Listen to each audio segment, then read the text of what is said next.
Hey guys, welcome back to the channel. This is story about what if Minato reborn as Naruto after placing seal part 1. Before I start, please do support for more amazing content and comments for part 2.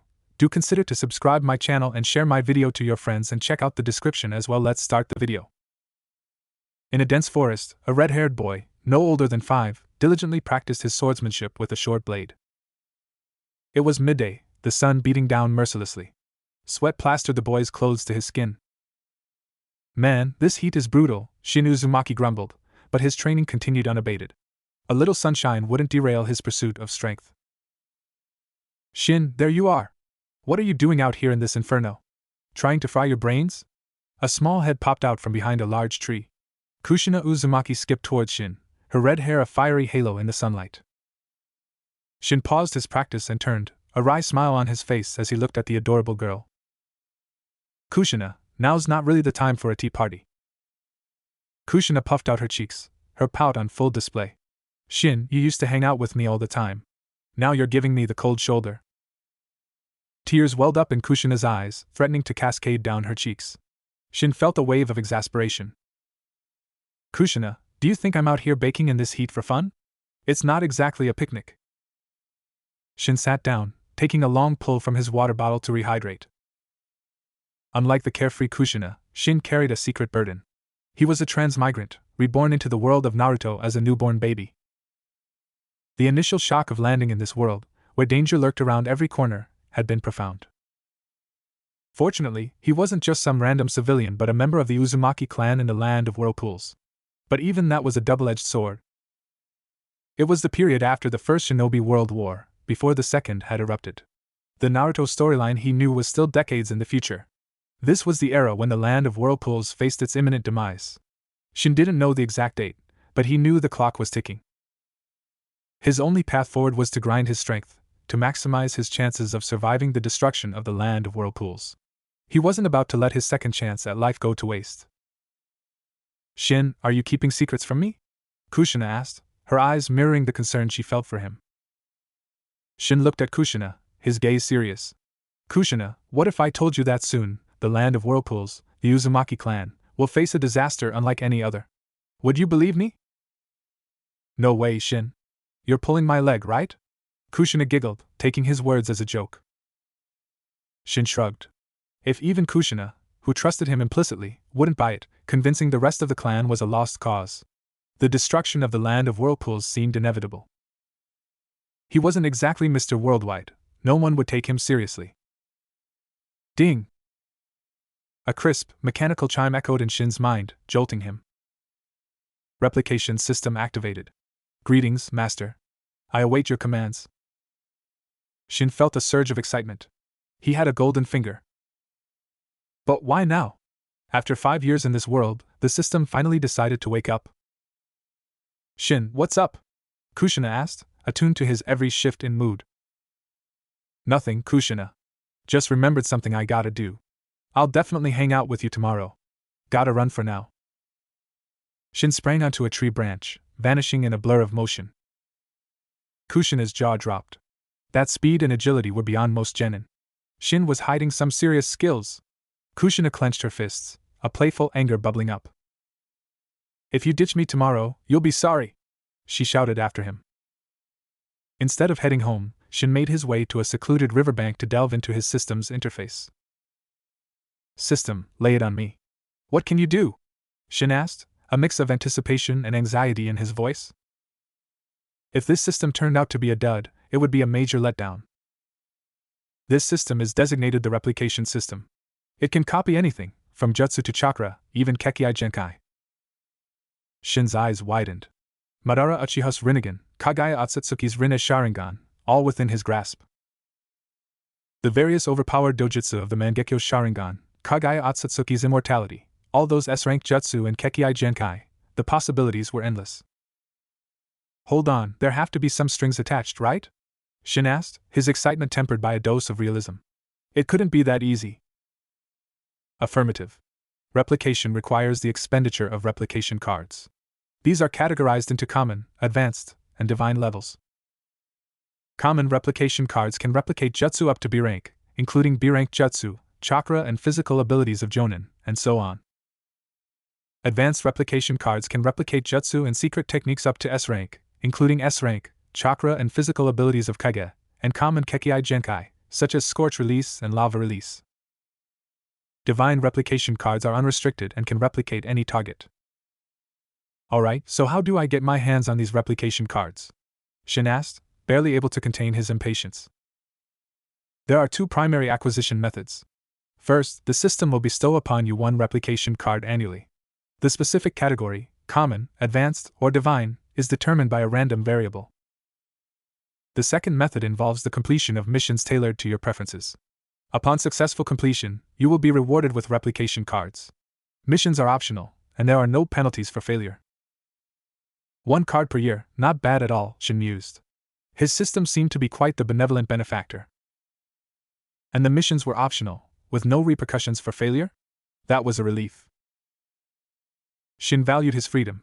The last thing he needed was some overbearing system bossing him around. Oh, and system, don't suppose there's a welcome package for new users? Shin asked, a hopeful glint in his eyes. The newbie gift pack was granted to you at the moment of your birth, Master. You should be cognizant of its presence. Shin paused, then ventured a guess. Could it be the Sage Body? The Sage Body was a Kekkei Genkai common to the Uzumaki clan. Every member of the Senju and Uzumaki clans possessed it, but Shin had always felt his was different, more potent. Affirmative. Upon your transmigration into this world, Master, the system bestowed upon you the perfect Sage Body. Shin couldn't contain his elation. A perfect Sage Body, putting him on par with the legendary Hashirama Senju? Hashirama, with his perfect Sage Body and self-developed wood release, had taken down Madara Uchiha, wielder of the eternal Mangekyo Sharingan, and the full-fledged Ninetales. Did this mean he could achieve Hashirama's level of power? With the system's assistance, surpassing Hashirama and reaching the realm of the Six Paths might not be just a pipe dream. His future was looking brighter by the minute. Phew, with the system in play, at least I've got a fighting chance in this crazy world. Shin noticed he had 5 replication cards stocked up. He'd been in the Naruto world for 5 years now, and even though the system had been snoozing this whole time, it hadn't skimped on the annual card handouts. Is my luck really this rotten? Shin checked the cards and found they were all common. The yearly card was a random drop. With a bit of luck, he could have scored a divine card. Sadly, fortune didn't seem to be on his side, not even an advanced card in sight. Let's see what's on the mission board. Shin opened the system's mission interface and found a single quest waiting for him. Survival. Survive the destruction of the land of whirlpools. Reward, 1 common replication card. Failure, no penalty. System, are you kidding me? No penalty for failure? If I fail, I'm dead. Shin couldn't help but complain.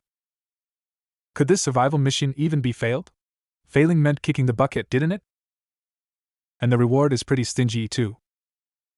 Master, rewards are commensurate with mission difficulty. This particular mission is not classified as high difficulty. Shin couldn't argue with that.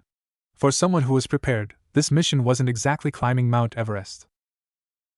In the original story, when the land of whirlpools went kaput, a good number of Uzumaki clan members survived, like Karen's mother, for example. Time to head back. Shin channeled chakra to his legs, leaped onto a tree branch, and vanished in a few swift movements. He lived in a secluded spot, far from the clan's main grounds. It had its perks, mainly peace and quiet. You're finally back, Shin. Kushina was sitting on the steps in front of the house, chin resting on her hands. Her eyes, which had been downcast, lit up when she saw him. Kushina, you haven't been sitting here this whole time, have you? Shin walked over and pulled her up. It was just the two of them living here. A year ago, he had still been living with the clan, but things had happened, and he'd moved out. Kushina had no family left in the clan. Her parents had died in an accident when she was 3. Shin was her only friend, so she came with him. I've been waiting for you forever. If you hadn't come back soon, I would have starved to death. Kushina said weakly. She couldn't cook, so she relied on Shin for meals. Weren't there some snacks left? You could have munched on those. Kushina gave an awkward laugh, her small hands fidgeting with her clothes. I might have finished those already. All right. I'll whip something up right away. As Shin was about to lead Kushina inside, he heard a faint sound behind him. He turned and saw a middle-aged man with red hair, dressed in shinobi garb, standing a short distance away. The man was expressionless. He held a small bundle, which he tossed to Shin. "This is your living allowance." Shin caught the bundle and opened it. Besides money, there were 2 jutsu scrolls. "Those jutsu scrolls are your mother's belongings. The elder instructed me to deliver them to you." With that, the man vanished in a swirl of leaves. Mother's belongings. Shin felt a pang of sadness. He unfurled the 2 jutsu scrolls. They contained 2 sealing jutsu, the adamantine sealing chains and the 4-symbol seal. Both were incredibly powerful sealing jutsu, especially effective against tailed beasts. "Shin, are you okay?" Kushina asked cautiously. "Don't worry, I'm fine. I'll make dinner first, and after we eat, we can practice these sealing jutsu together." Shin gave Kushina a reassuring smile. "Huh! That's not right. These are your mother's legacy. I can't practice them with you." Kushina shook her head. "Kushina, you're my best friend. You were there for me when everyone else shunned me. Of course I want to share good things with you." Shin placed a hand on Kushina's shoulder, his voice sincere. Shin was the grandson of the Uzumaki clan elder. His mother was the elder's daughter, but his father wasn't an Uzumaki. Not only was he not an Uzumaki, but he was from the Uchiha clan, once sworn enemies of the Uzumaki. During the Warring States period, the Uzumaki and Senju clans were allies, while the Uchiha and Senju were locked in a bitter feud. Because of their alliance with the Senju, the Uzumaki had clashed with the Uchiha numerous times. Even though the Warring States period was long gone, the animosity lingered. Naturally, Shin's parents' relationship didn't end well. The man returned to the Uchiha clan, and Shin's mother, heartbroken, eventually succumbed to her grief. Shin had heard that the man also died on a mission shortly after his mother's passing. This was the reason Shin wasn't well liked within the Uzumaki clan. Even his grandfather, the clan elder, treated him coldly. Soon, Shin had dinner ready. He was a decent cook, at least good enough for Kushina, who ate with gusto. After dinner, Shin called Kushina over, and they began studying the adamantine sealing chains and the 4-symbol seal. The adamantine sealing chains was an A-rank sealing jutsu. When used, it produced multiple chakra chains from the user's back. These chains were not only powerful offensive weapons but could also be used to create barriers and seal tailed beasts. The stronger the user's chakra, the greater the jutsu's power. And what were the Uzumaki known for? Their massive chakra reserves, of course. The Uzumaki possessed the sage body. Even Kushina, who had only recently learned to mold chakra, had reserves comparable to an average genin. With their powerful chakra and the sealing jutsu, even the Ninetales would be wary of facing an Uzumaki. The Uzumaki clan's strength lay in their chakra and sealing jutsu. The seal used to contain the Ninetales and Konoha was, in fact, an Uzumaki sealing jutsu. "I don't get it at all. Am I just dumb?" Kushina said, staring at the scrolls with a furrowed brow. Shin was engrossed in studying the jutsu. After coming to this world, he realized his learning ability had skyrocketed. He was starting to grasp the concepts behind these sealing jutsu, but mastering them would take time. After all, these were A-rank sealing jutsu. Many elite jonin couldn't learn them. It required a certain level of talent. They studied late into the night. When Shin finally set the scrolls aside, he noticed Kushina had fallen asleep beside him. "Silly girl, falling asleep like that." Shin gently scooped Kushina up and laid her on the tatami mat, tucking a blanket around her. "Well, time for me to hit the hay too." Shin stretched.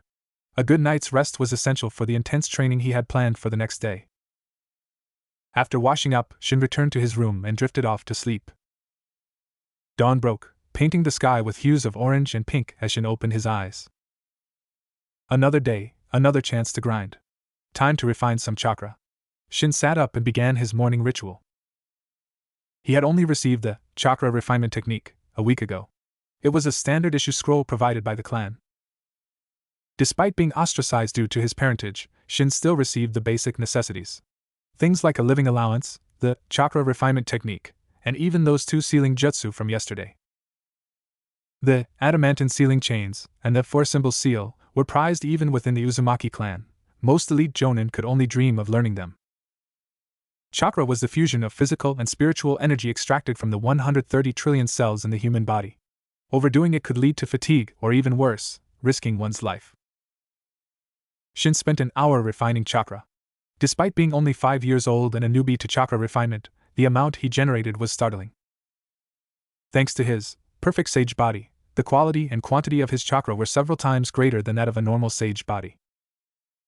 Sensing the energy coursing through him, Shin figured his chakra reserves were probably on par with the Jonin. And this was just the beginning. If he kept refining his chakra for a few years, could he reach tailed beast levels?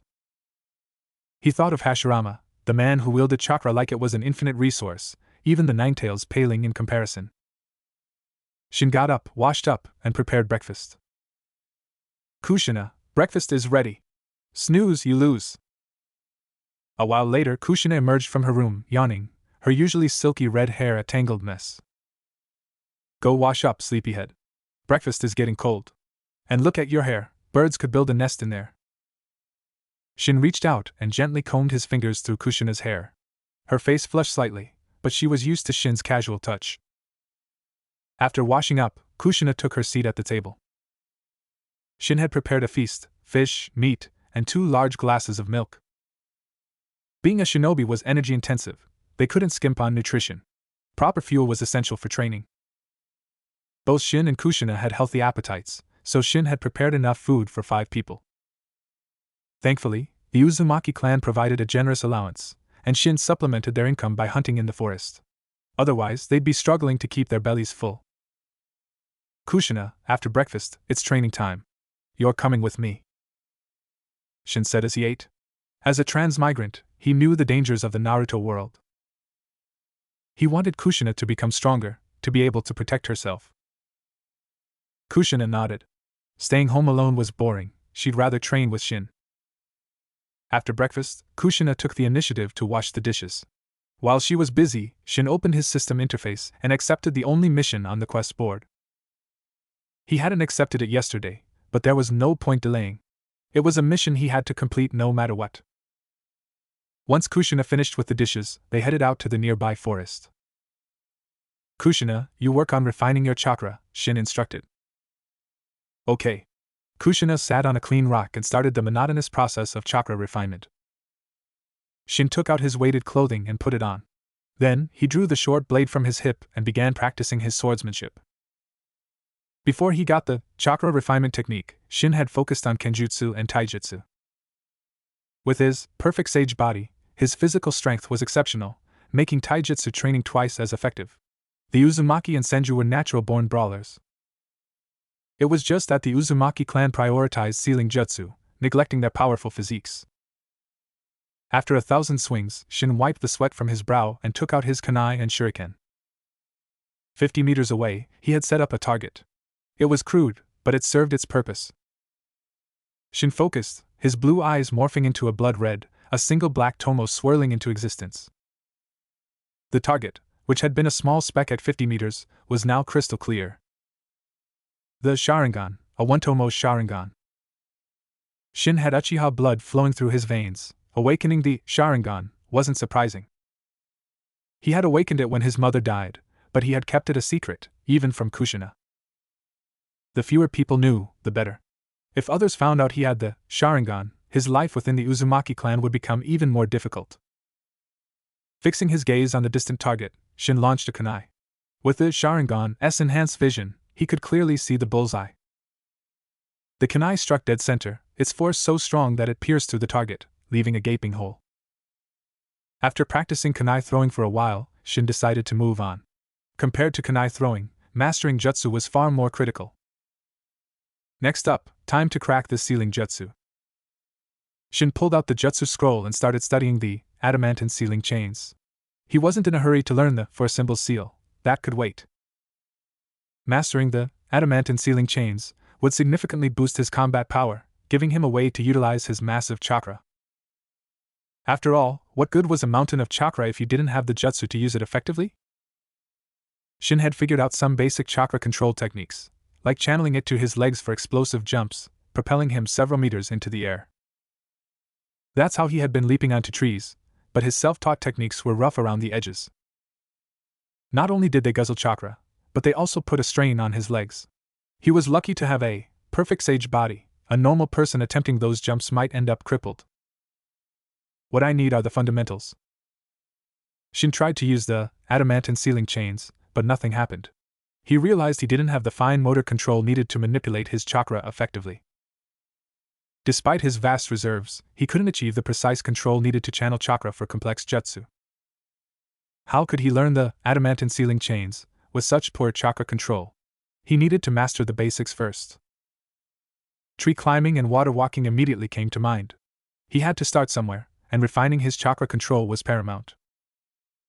Under Kushina's surprised gaze, Shin began his tree climbing training. He had assumed it would be a piece of cake, but it turned out to be more challenging than he anticipated. Turns out having too much chakra can be a pain. The more chakra he had, the harder it was to control. It seemed there was a trade-off to everything. After countless faceplants, I finally nailed tree climbing.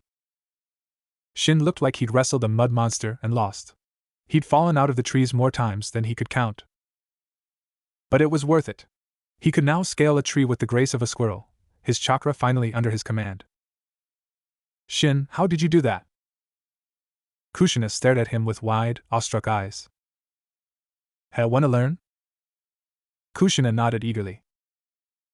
Nope, not gonna teach you. That's what you get for laughing at me. Shin crossed his arms. Kushina had found his repeated tumbles from the trees quite amusing. It couldn't be helped. Controlling his massive chakra reserves was no walk in the park, especially without a teacher. He'd had to figure it all out himself, the hard way. He'd mastered tree climbing through sheer stubbornness and a high tolerance for pain. You're so mean, still holding a grudge. Kushina stuck her tongue out at him. By the way, you don't like it when I call you Shinchan, right? If I learn how to climb trees without using my hands, I'll stop calling you that, deal? It made him sound like a little kid. But Kushina was used to it. Breaking the habit would be tough. Kushina called him Shinchan because he was younger than her. Well, only by 3 days, but still younger. She used to make him call her Big Sis, but as a transmigrant, there was no way he was calling someone his own age Big Sis. Fine. Shin nodded and shared all the tricks he'd discovered. With Shin's guidance and insider knowledge, Kushina mastered tree climbing in just half an hour. The girl was a natural. Shin, I learned way faster than you, Kushina said, a smug grin on her face. It had taken Shin over 3 hours, while Kushina had done it in 30 minutes. But that didn't mean he was less talented. He'd had to figure it out through trial and error, while Kushina had a shortcut, thanks to him. After the tree climbing lesson, Shin led Kushina to a nearby river for water walking practice. Water walking was definitely trickier. Water offered no resistance, one wrong step, and you were taking a dip. Thankfully, Shin's tree climbing experience gave him a head start. He only fell in twice before he was walking, even running, on water. Kushina, on the other hand, wasn't having as much luck. She'd already fallen in a dozen times, much to Shin's amusement. After splashing around for hours, Kushina finally got the hang of water walking. Kushina, you're officially a prodigy. Mastering both tree climbing and water walking at the age of 5, with such precise chakra control? That was prodigy-level stuff. Let's go change first, Kushina said, her clothes dripping. They went back, changed, and finally had lunch. It was already 3 in the afternoon. Kushina had stubbornly refused to eat until she mastered water walking, hence the late lunch. After their meal, Shin decided to skip training and headed towards the clan grounds with Kushina. Shinchan, why are we going to the clan grounds? Kushina asked, surprised. Didn't we have a deal? Shin lightly flicked Kushina's forehead. It's a habit. I'll get better, I promise. Kushina rubbed her forehead, pouting at Shin. Shin chuckled. Breaking that habit was probably going to be an uphill battle. By the way, Shin, why are we going to the clan grounds? You don't usually like going there. They lived outside the clan grounds and rarely ventured in, except when they needed supplies. This wasn't a supply run. Shin wanted to put his replication card to use.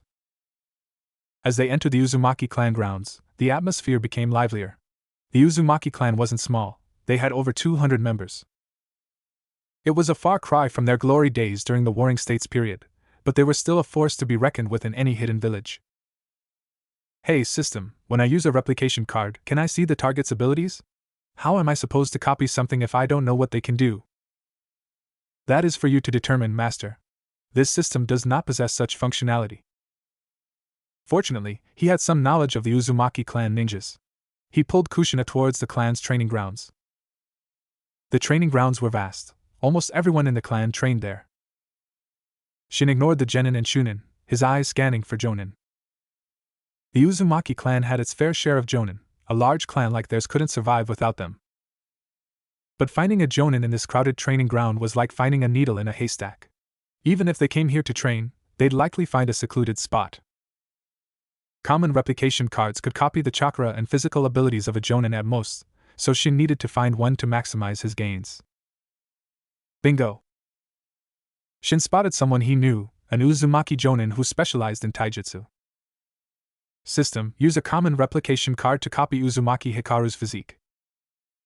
Physique encompassed strength, speed, stamina, agility, and flexibility. He could copy each attribute individually, but that would be a waste of a precious replication card. In an instant, Shin felt his body swell. His bones hardened, his muscles tightened, all thanks to an unseen force. He felt lighter, more agile. This power is insane. Shin threw a punch, the force generating a sharp gust of wind.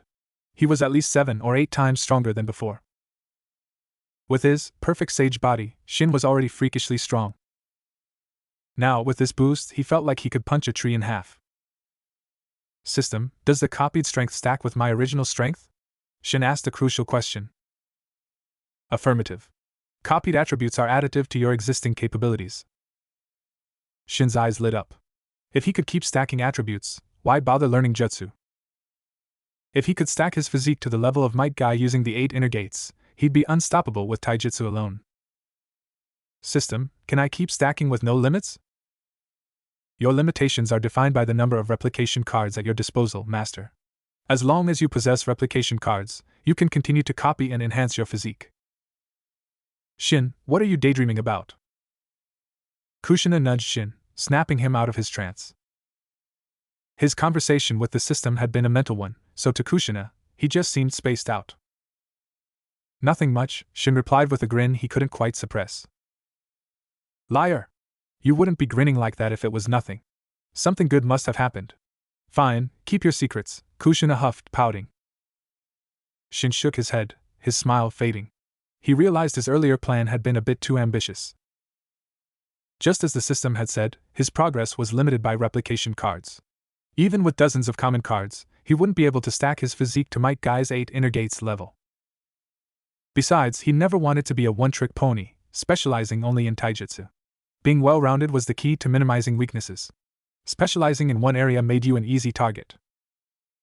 Uzumaki Shin, is that you? Uzumaki Hikaru, the jonin whose physique Shin had just copied, looked over. A jonin's senses were sharp. Hikaru had noticed Shin staring at him. He had no idea that the physique he'd spent over a decade honing, enduring countless hardships to achieve, had been duplicated in an instant. Shin's system was truly broken. It allowed him to gain the fruits of someone else's labor without putting in the work. If Hikaru knew, he'd probably want to strangle Shin. But even without knowing, Hikaru wasn't exactly thrilled to see Shin. They had a history. Or rather, Shin had a history with Hikaru's son. Back when Shin was still living in the clan grounds, he'd had a run-in with the boy. Shin had broken the kid's leg, putting him out of commission for 3 months. Hikaru had been furious, ready to tear Shin apart. But even though Shin wasn't popular, he was still the clan elder's grandson. Hikaru couldn't touch him. Yo, Hikaru. Fancy meeting you here. How's your son doing? Shin asked with a casual smile. He wasn't afraid of the jonin. Not because of his own strength, though. Honestly, even with Hikaru's physique stacked on top of his own, he was no match for the experienced jonin in a fight. Shin lacked combat experience. Hikaru, on the other hand, was a seasoned warrior. Even with superior physical abilities, Shin would lose. He thought of Kage Otsutsuki, who, despite her immense power, was ultimately sealed due to her lack of battle experience. If Madara Uchiha had obtained Kage's power, he would have been truly unstoppable. Shin's confidence stemmed from his identity. No matter how disliked he was still the clan elder's grandson. Would Hikaru dare lay a finger on him? Humph. Hikaru snorted, reminding himself that Shin was just a child, not worth his time. But even so, he couldn't completely let it go. He glared at Shin before turning and walking away. He couldn't do anything to Shin, so out of sight, out of mind. Shin continued exploring the training grounds. He used another common replication card, this time copying a jutsu, the B-rank Shadow Clone Jutsu. The Shadow Clone Jutsu was created by the second Hokage, Tobirama Senju, but its practicality led to it being stolen by ninjas from other nations. Countless shinobi in the ninja world knew the Shadow Clone Jutsu, including those in the Uzumaki clan. Shin copied it from an elite Chunin. With his perfect sage body and the Shadow Clone Jutsu, his training efficiency would skyrocket. Of course, he would have preferred the forbidden multi-Shadow Clone Jutsu. Despite being A rank, it was classified as forbidden. Forbidden didn't necessarily mean powerful. Jutsu that caused harm to the user or were deemed too dangerous were classified as forbidden. This included jutsu like the Edo Tensei. Unfortunately, common replication cards couldn't copy A-rank jutsu, only B-rank at most. And even if he could copy it, he wouldn't find anyone to copy from. While many knew the Shadow Clone Jutsu, those who knew the multi-Shadow Clone Jutsu were few and far between. With 3 replication cards remaining, Shin decided to call it a day. He left the training grounds with Kushina and bought some ninja tools and 2 chakra papers. Chakra papers were used to determine a shinobi's chakra nature. There were 7 chakra natures in total: wind, lightning, water, fire, earth, yin and yang. The yin and yang natures couldn't be tested with chakra paper. Why did you buy these? They're so expensive, 1,000 ryo each. Kushina looked at the papers with distress. These are chakra papers. They tell you what kind of chakra you have. Here, try it. Kushina curiously took a chakra paper and channeled her chakra into it. The paper reacted immediately. It split down the middle, and the corners became damp. Kushina, your chakra natures are wind and water, Shin explained. Kushina looked confused. She didn't understand these concepts yet. Shin took a chakra paper and infused it with his chakra. The paper split, indicating wind nature. One corner ignited, revealing fire nature. Then, a corner became damp, water, another wrinkled, lightning, and the last one crumbled, earth. Shin possessed 5 chakra natures: wind, lightning, water, fire, and earth. Yin and yang couldn't be detected with the paper, but with his perfect sage body, he definitely had yang. And he also had the Sharingan, a manifestation of yin release, suggesting he likely possessed yin nature as well. This meant he might have all 7 chakra natures. That was definitely something to be excited about. Whoa, 5 transformations. You have 5 chakra natures? Shin smiled faintly, choosing not to mention yin and yang for now. It was getting late. They returned home before dark. Shin put away the ninja tools he'd bought and started preparing dinner. Kushina, what do you want to eat? Hee, anything you make is delicious. Shin smiled and decided to make a hearty meal. They'd had a long day of training and needed to replenish their energy. It was especially important at their age to eat nutritious food to support their growth and development. After a satisfying dinner, Kushina, exhausted, washed up and went to bed. Shin, however, continued studying the adamantine sealing chains. Half a month passed in the blink of an eye. Shin had made significant progress, mastering the adamantine sealing chains. Thanks to the Shadow Clone Jutsu, he could create over a dozen clones to study simultaneously. Even without a teacher, he managed to learn the jutsu on his own. Ha! Rasengan! Shin focused on the large tree before him, a rapidly spinning sphere of chakra forming in his hand. He thrust his hand forward, smashing the Rasengan into the tree trunk. Boom! Wood splintered and flew as the massive tree, one that would take 2 people to encircle, was pierced straight through, leaving a gaping hole with spiral patterns etched into its edges, a testament to the rotating chakra's power. If that hit a person, it would go right through them, no problem. Shin was more than satisfied with the Rasengan's destructive power. A-rank jutsu were no joke. He had developed the Rasengan himself. Understanding the principles behind it, recreating it wasn't that difficult. This was the culmination of his half-month's training. Not only had he mastered the adamantine sealing chains, but he'd also developed the Rasengan. That tree must have been decades old, and you just punched a hole through it, Kushina said, staring at the poor tree. Hey Kushina, do you still want to learn the Rasengan or what? Of course I do. Teach me, teach me. Kushina jumped up, grabbing Shin's arm excitedly. Ouch, my shoulders are kinda sore. Shin sat down, looking expectantly at Kushina. Kushina knew what he wanted. With a reluctant sigh, she walked over and started massaging his shoulders. Not bad, but a little more pressure would be perfect, Shin said, leaning back with a satisfied sigh. Kushina gritted her teeth, but for the sake of learning the Rasengan, she endured. It's getting late, almost lunchtime. Let's head back. I'll teach you in the afternoon. Shin glanced at the sun high in the sky. Kushina, though eager to learn the Rasengan, knew that food came first. After lunch, Shin began teaching Kushina the jutsu. Half a day wasn't enough to master it, though. You can already burst a water balloon. That's the second stage completed. You'll have the Rasengan down in no time. As the sky darkened, Shin told Kushina to stop for the day and continue tomorrow. The Rasengan had 4 stages. The first was simple, gathering chakra in your palm. The second stage involved stable and continuous chakra release. This was practiced by placing a water balloon in your hand and releasing chakra to make the water inside move erratically until the balloon exploded. The third stage used a rubber ball. The goal was to maintain chakra release, solidifying the chakra until it could burst the ball. At the third stage, the Rasengan could already cause damage, but its power was limited. The final stage combined everything learned previously. High-density chakra was gathered in the hand, released continuously, maintained, and finally completing the jutsu. After dinner, Kushina went to bed. Shin returned to his room. I don't know why, but I have a bad feeling about this. Shin looked out the window. The sky was unusually dark, not a moon or star in sight. Can't sleep. Might as well refine some chakra. Time passed. It was past 1 in the morning when Shin finally stopped. He was feeling sleepy. Just as he was about to lie down, a loud noise jolted him awake. He rushed to the window.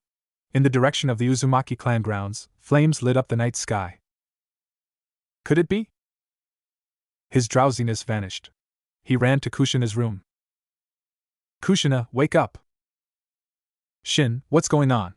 I was sleeping so soundly. Why did you wake me up? Kushina grumbled, her eyes barely open. Wake up, something's wrong. Shin flicked Kushina's forehead to bring her to her senses. This was no time for jokes. If his hunch was right, the disaster had struck the land of whirlpools. There was nothing he could do to stop it, but he could protect himself and Kushina. What's wrong? Kushina asked, seeing the seriousness in Shin's eyes. Shin pointed towards the window. Kushina followed his gaze and saw the fire raging in the distance. Whoa, the clan grounds are on fire. It's more than just a fire. We're under attack. Listen to that. Those explosions are from explosive tags. Who would dare attack the Uzumaki clan? Now's not the time to discuss that. Come on. Shin urged Kushina to get dressed, pack their essentials, and prepare to leave. Even though they were far from the clan grounds, there was no guarantee of safety. Captain, this is the outer perimeter of the Uzumaki clan grounds, right? Why is there a house here? Just as they stepped out, Shin saw several figures in ninja attire, their faces hidden behind masks. His heart sank. Kushina gripped his arm, fear creeping into her eyes. Well, look what we have here. A couple of stragglers. And just kids, too. A ninja wearing a tanuki mask leered at them. Talk about bad luck. They were so far out, yet they still ran into enemies. The 5 ninjas were equally surprised. They had been tasked with sealing off the Uzumaki clan grounds, preventing anyone from escaping. They hadn't expected to find 2 children out here. Judging by their red hair, they were definitely Uzumaki. And if they were Uzumaki, they had to be eliminated. Enough chatter. Kill them. The leader of the squad ordered. The squad consisted of 1 jonin and 4 elite chunin. Seeing them move to attack, Shin swiftly pulled 3 shuriken from his pouch and flung them at the jonin leader. While the jonin was dodging, Shin made his move. He appeared before one of the chunin in a flash, leaping up and delivering a powerful blow to the ninja's neck. His speed was such that the chunin didn't even have time to react. The blow snapped his neck. Blood gurgled from the chunin's mouth. Within a second, he was dead. The entire encounter took less than 2 seconds. After taking down the Chunin, Shin retreated to Kushina's side. Run! He scooped Kushina into his arms and fled towards the forest. Damn it! After them! The Jonin leader roared in fury. To have one of his men killed by a 5-year-old brat, right under his nose, was a disgrace. The other 3 Chunin snapped out of their shock. Shin's ruthless efficiency had stunned them. A 5-year-old killing an elite Chunin? Even in the brutal Warring States period, such a thing was unheard of. Shin, carrying me is slowing you down. Put me down. Kushina, nestled in Shin's arms, spoke up. You weigh about as much as a rabbit. How am I slow? Shin shot her a look. Ugh, you jerk, comparing me to a rabbit. Kushina lightly nipped his arm, then quieted down. Hey, Shin, if they catch up, just ditch me and run. I'll buy you some time. Just promise you'll avenge me, okay? Kushina's voice was barely a whisper. Don't be ridiculous. You think those clowns can catch us? Shin gave her another exasperated look. We practically live in this forest. We know it way better than they do. Besides, do you have any idea how fast I am? Don't worry. Shin had copied the physique of the taijutsu master, Uzumaki Hikaru. Combined with his already impressive physical abilities, he was more than a match for any taijutsu specialist. He was outpacing his pursuers with ease. If only he knew the body flicker jutsu, he could have vanished from their sight completely. Even now, he was leaving them in the dust. Master, you have triggered a new mission, eliminate the pursuing squad. Reward, 1 advanced replication card. Accept? An advanced replication card, huh? Shin weighed his options. System, what are their strengths? He had taken out one of them with a single punch, but he didn't know their actual skill levels. The leader is a Jonin. The remaining 3 are elite Chunin. Shin hadn't expected the system to answer, but it did. Knowing their strengths, Shin accepted the mission without hesitation. If they had an elite Jonin, he might have reconsidered. But a regular Jonin? He could handle that. Shin stopped running. Why are we stopping? Are you tired? I told you to put me down. Kushina looked at him, panic rising in her voice. Kushina, we don't need to run anymore. I'm going to take them out. Are you crazy, Shin? They're real ninjas. We don't stand a chance. Kushina knew Shin was strong, but against actual ninjas? She didn't have much faith. Kushina, remember when I took out that guy back there? Kushina was speechless. He had indeed killed one, but that was a surprise attack. Kushina, you hide. Watch and learn. I'll show you what I'm truly capable of. Shin punched a nearby tree. With a loud crack, the tree snapped in 2. Kushina shook her head. I'm staying with you. Kushina, listen. I need you to hide and wait for an opportunity to ambush them. If I start losing, your surprise attack will give us a chance to escape. Persuaded by Shin's reasoning, Kushina agreed. She found a hiding spot, clutching her kunai and shuriken, ready to strike. Shin glanced back. Ninjas were excellent trackers. They would find him soon, following the trail he'd left. An idea sparked in his mind. He leaned against a large tree, panting dramatically, feigning exhaustion. If he could lure them into a trap, he would. Less than a minute later, the ninjas arrived. With 1 down, there were 4 left. Finally found the brat. Didn't expect him to be so fast, one of the Chunin remarked. They were exhausted from the chase. Captain, where's the girl? The Jonin leader scanned the area. Kushina had concealed herself well. In the darkness, the Jonin couldn't find her. She must have run off. Let's deal with this kid first. The Jonin drew his sword, approaching Shin slowly. Shin had killed one of his men right in front of him. He would avenge this humiliation personally. Shin watched the Jonin approach, a glint in his eyes. He'd hoped to ambush a Chunin, but having the Jonin come to him was even better. Little brat, out of steam, are you? Time to die. The Jonin grinned cruelly, his expression hidden behind his mask. As the Jonin lunged with his sword, Shin activated his Sharingan and sprang into action. He nimbly dodged the sword thrust and delivered a swift kick to the Jonin's groin. With Shin's speed and the close proximity, even an elite Jonin wouldn't have been able to dodge. The Jonin had been careless. Even though Shin had killed one of his men, he was still just a child. The Jonin had underestimated him. The result was inevitable. With a sickening crack, the Jonin crumpled to the ground, a scream tearing from his throat. A shattered groin would bring even a Kage-level ninja to their knees. The Jonin was effectively out of the fight. Shinobi had a high pain tolerance, but this kind of pain was unbearable for any man. "You've got to be the most pathetic Jonin to ever die," Shin remarked. He formed a Rasengan between his hands. He couldn't create it with one hand yet, so he had to use both. He pressed the Rasengan into the incapacitated Jonin's chest, the swirling sphere of chakra tearing through his heart. "Took out a Jonin just like that. He was weaker than I thought." Shin blinked. It wasn't that the Jonin was weak. Jonin were the backbone of any hidden village. In smaller villages, they were the peak of fighting power. But this Jonin hadn't even had a chance to use his full strength. He'd been taken out before he could even react. This served as a reminder to Shin. In this dangerous world, he could never let his guard down. Otherwise, he might end up like this Jonin. He thought of Madara Uchiha, betrayed and used as a sacrifice for Kaguya Otsutsuki's revival. "Your boss is dead. Care to join him?" Shin's eyes hardened as he glared at the remaining 3 Chunin. With the Jonin out of the way, dealing with these 3 would be a piece of cake. The Chunin were still in shock. They couldn't believe their captain had been killed by a 5-year-old. It was so absurd that they couldn't process it. "You killed our captain with dirty tricks. We'll avenge him," one of the Chunin shouted, rage fueling his voice. Shin eyed the 3 remaining Chunin, picking up the fallen Jonin's sword. "So, you want to avenge your captain? Come get some." The 3 Chunin exchanged glances. None of them dared to make a move. This kid was creepy. He'd already killed one of them and taken down their captain. They weren't about to underestimate him now. "Fine, I'll come to you then." Shin vanished into the darkness.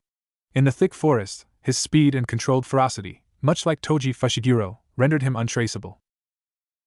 "Watch out." But it was too late. Shin's sword pierced the Chunin's heart before he could finish his warning. Shin withdrew his sword and dashed towards the next Chunin.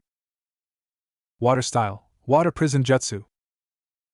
Sensing the danger, the Chunin swiftly formed hand seals, encasing himself in a sphere of water for protection.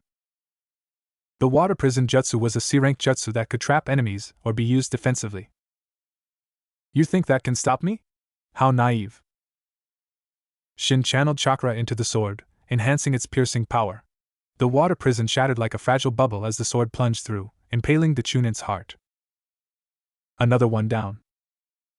Just one left. Shin looked at the last Chunin. Killing these elite Chunin was starting to feel like swatting flies. Kakashi graduated and became a genin at 5, and everyone called him a genius. I'm 5, and I'm wiping the floor with elite Chunin. What does that make me? A prodigy? A monster? Shin muttered to himself. Monster! You're a monster! The last Chunin pointed at Shin, his eyes wide with terror. He turned and fled. You're the monster! And you're not getting away. Shin stomped on the ground, creating a small crater. He shot forward like an arrow, chasing after the fleeing Chunin. This guy was crucial to his mission. Shin couldn't let him escape. And for his and Kushina's safety, he couldn't leave any witnesses. Die! Shin quickly caught up, swinging the sword. It wasn't ideal for slashing, but with Shin's strength, it would cleave the Chunin in two. The sword connected, and just as Shin relaxed, the figure he'd struck transformed into a log. A substitution jutsu. Substitution? Shin hadn't expected the Chunin to use a substitution jutsu at the last moment. Adamantine sealing chains. Chakra chains erupted from Shin's back, snaking through the forest and ensnaring the fleeing Chunin. Constrict. The chains tightened, tearing the Chunin apart. Shin's face paled as he looked at the gruesome sight. He quickly turned away. He was used to blood, having hunted animals in the forest. He hadn't felt anything when he killed the first Chunin. The next few deaths had caused a slight ripple in his emotions, but this last one, this was too much. The chakra chains dissipated. Shin leaned against a tree, gagging. He swore he'd never use the chains like that again. It was too brutal, even for him. Congratulations, Master. Mission complete. You have been awarded one advanced replication card. Phew, finally got the reward. Shin composed himself and called out to Kushina. Come out, Kushina. It's over. Kushina emerged, looking bewildered. It was over? It was too dark, and she didn't have the Sharingan. She hadn't seen anything. She walked over and saw the Jonin's body. Shin, how did you do it? Doesn't matter. Let's see what loot we got. Shin started rummaging through the Jonin's pouch while Kushina stood back, a little scared. Even though the ninjas were dead, she was still frightened. It was a good thing she hadn't seen the Chunin Shin had torn apart with the chains. She might have fainted. Shin found several explosive tags, a valuable commodity. There were also kunai, shuriken, and 2 jutsu scrolls. B-rank water style, water dragon jutsu and water style, hiding in mist jutsu. Shin frowned. These jutsu gave him a clue about the attackers' identities. They were likely from Kirigakure. Looks like Kirigakure is behind this attack on Uzushiogakure. Only the 5 great nations had the strength to attack the Uzumaki clan. Konoha was an ally, they wouldn't be involved. Sunigakure and Iwagakure were too far away, attacking Uzushiogakure would be logistically impractical. That left Kumogakure and Kirigakure, both of which could launch attacks from the sea. Kirigakure's involvement was confirmed. He wasn't sure about Kumogakure though. If there was one village with the most ambition, it was Kumogakure. Their involvement was highly probable. After all, the Uzumaki sealing jutsu were something Kumogakure would covet. No, not just Kumogakure, every village would want them. Possessing powerful sealing jutsu that others feared and desired, yet lacking the strength to defend themselves, was the reason for Uzushiogakure downfall. Having something valuable without the power to protect it was a recipe for disaster, no matter the world. I wonder if Konoha had a hand in this. Shin was suspicious of their supposed ally. After all, Konoha had Danzo. To think Danzo wouldn't be interested in the Uzumaki sealing jutsu was laughable. Shin shook his head, pushing those thoughts aside. He collected the pouches of the other 2 Chunin and left with Kushina. He left the last Chunin's pouch where it was.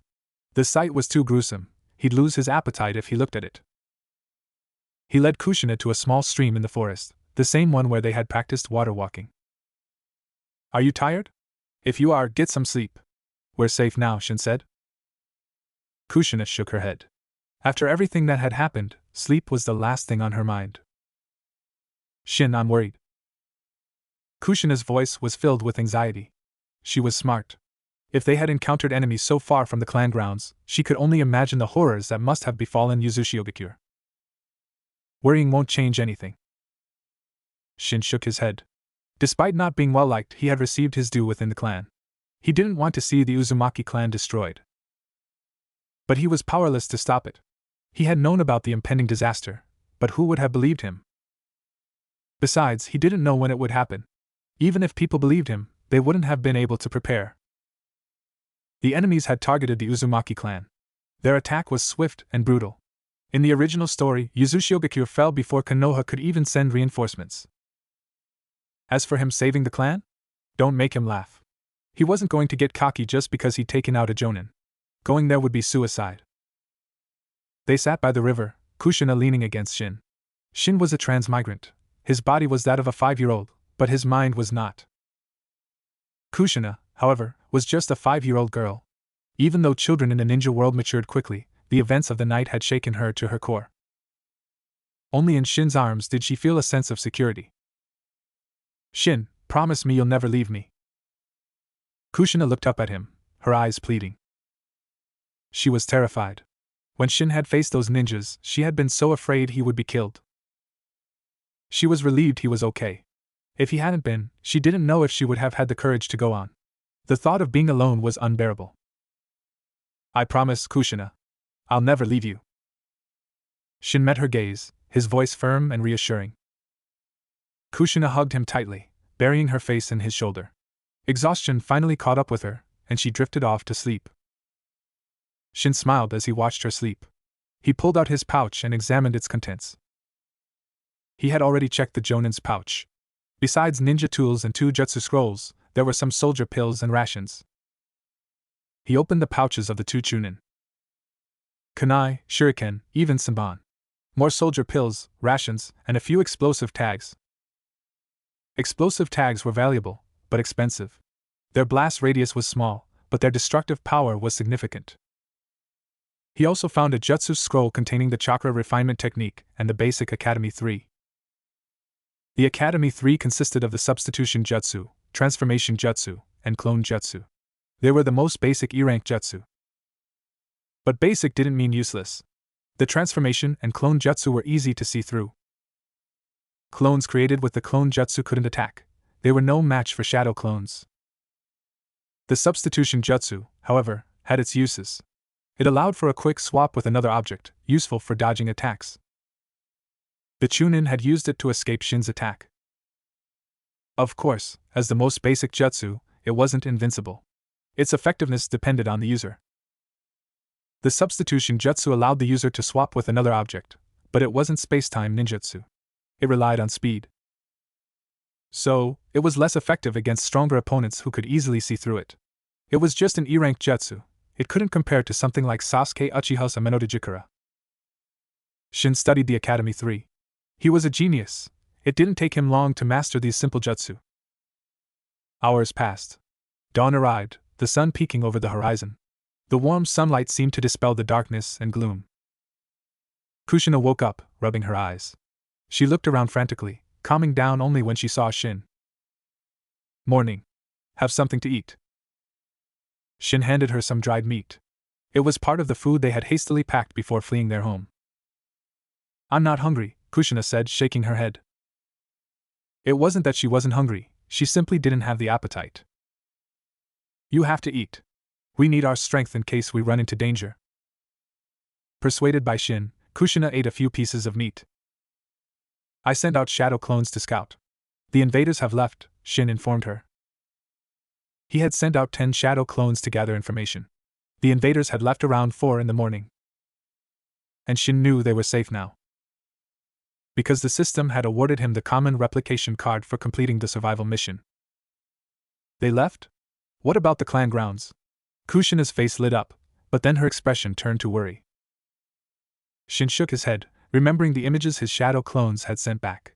It was a bloodbath. He didn't know if there were any survivors. His clones hadn't found any. Kushina's heart sank. She knew it wasn't good. But as long as Shin was okay, she didn't care about the rest. After resting for a while, Shin and Kushina left the forest and headed towards the clan grounds. They could smell the stench of blood from a distance. Kushina, don't be scared, Shin said, holding her trembling hand. Kushina nodded bravely and continued walking. But when they finally reached the clan grounds and saw the carnage, Kushina threw up. Even though Shin had seen the images through his shadow clones, the sight still made his stomach churn. Over 200 Uzumaki, practically all dead. The blood, it was truly a river of blood. And it wasn't just the blood of the Uzumaki. There must have been casualties among the invaders as well, though their bodies were nowhere to be seen. They must have taken their dead with them. Kushina, are you okay? Kushina shook her head, the meager breakfast she'd eaten now gone. The scene was too horrific. Shin, our clan? The Uzumaki clan is gone, Shin said with a sigh. His desire for strength intensified. In this world, without power, this was the consequence. If the Uzumaki clan had someone like Hashirama Senju or Madara Uchiha, would they have met such a fate? Crack. A faint sound, but Shin's sharp ears picked it up. He looked towards the source. Who's there? Don't kill me! A young girl's terrified voice. Then a scream, followed by silence. Red hair, a survivor? Shin pulled Kushina towards the sound. A girl their age lay unconscious in a pool of blood in front of a burned-out house. There was a cellar nearby. She must have hidden there to survive. She must have made a noise while climbing out, alerting Shin. Then, the sight of the destruction must have been too much for her. That's Uzumaki Akiko, Kushina said, surprised, as she looked at the unconscious girl. Oh, you know her? Shin didn't recognize the girl, but it seemed Kushina did. We've met a few times, but we're not close. Kushina was only really close to Shin. She knew other kids in the clan, but they weren't friends. A short while later, Akiko woke up. She looked around in a panic, but calmed down when she saw Shin and Kushina's red hair. Red hair was a trademark of the Uzumaki clan. Of course, there were exceptions, like Choji Akimichi's father, Choza, who also had red hair. But most people associated red hair with the Uzumaki. Who are you? Akiko didn't recognize Shin and Kushina. She guessed they were Uzumaki survivors, but it was better to be safe than sorry. It wasn't surprising that she didn't know them. Shin and Kushina lived far from the clan grounds. Even when they had lived within the clan, they hadn't interacted much. Shin had never even seen Akiko before. Same as you, Shin replied simply. Akiko fell silent, her eyes filled with sadness as she looked at the destruction around her. Tears streamed down her face as she thought of her parents. Should we comfort her? Kushina asked Shin. How? Let her cry. She'll have to rely on herself from now on. Being strong is better. Shin shook his head and sat on a nearby rock, contemplating their future. He had two choices: leave with Kushina and live a life on the run, or wait for Konoha's reinforcements and go with them to Konoha. He glanced at Kushina and made up his mind. They would go to Konoha. It was the safer option. With their distinctive red hair, wandering around would make them targets. And as two young children, where could they even go? It would be incredibly difficult. Going to Konoha offered safety and security. As long as they didn't draw too much attention to themselves, they would be fine. Especially with Uzumaki Mito still alive. Even the scheming Danzo wouldn't dare try anything. In Konoha, Shin could also learn the basics of being a shinobi, which were essential. Konoha was the best choice. But if they went there, he would have to change Kushina's fate as the Ninetales Jinchuriki. He didn't want that for her. The Ninetales' power was immense, a great asset if used correctly, but it was also a ticking time bomb. And being the Ninetales Jinchuriki meant a life under constant surveillance, with Umbu watching your every move. As for himself, Shin never wanted to become a Jinchuriki. He simply didn't need the Ninetales. With his perfect sage body, once he grew stronger, he could take on the Ninetales single-handedly. And with his Sharingan, he could probably subdue the beast with a glance. With the system at his disposal, why would he need the Ninetales? But most importantly, he didn't want something else living inside him. It was an unsettling thought. Shin's gaze shifted to Akiko. It wasn't just him and Kushina anymore, there was another Uzumaki survivor to consider. Kushina, come here. I need to talk to you. Kushina, though curious, walked over. Kushina, Konoha's reinforcements might arrive soon. They might take us to Konoha. If we go, remember, don't stand out too much. Shin advised. When choosing a Jinchuriki, they would look for someone with talent. Standing out too much might attract the attention of the third Hokage, Hiruzen Sarutobi, and the shadowy Danzo. Hiruzen would be fine, but Danzo, that was a different story. Kushina didn't understand why Shin was saying this, but she nodded, committing his words to memory. Another day passed. The sun began to set, casting long, eerie shadows over the blood-soaked ruins of Yuzushiogakure. Asterisk thump. Thump. Thump asterisk. Footsteps? Shin's senses went on high alert. His left hand went to his pouch, gripping an explosive tag. His right hand held a katana. He was a bit small to be wielding a katana, but he had found it among the debris. It had a few chips, but it was still usable. Kushina moved closer to Shin, and Akiko, frightened, huddled next to them. 3 kids? A woman with striking blonde hair and cold eyes approached them. Despite her beauty, her expression was intimidating. Several other ninja followed behind her.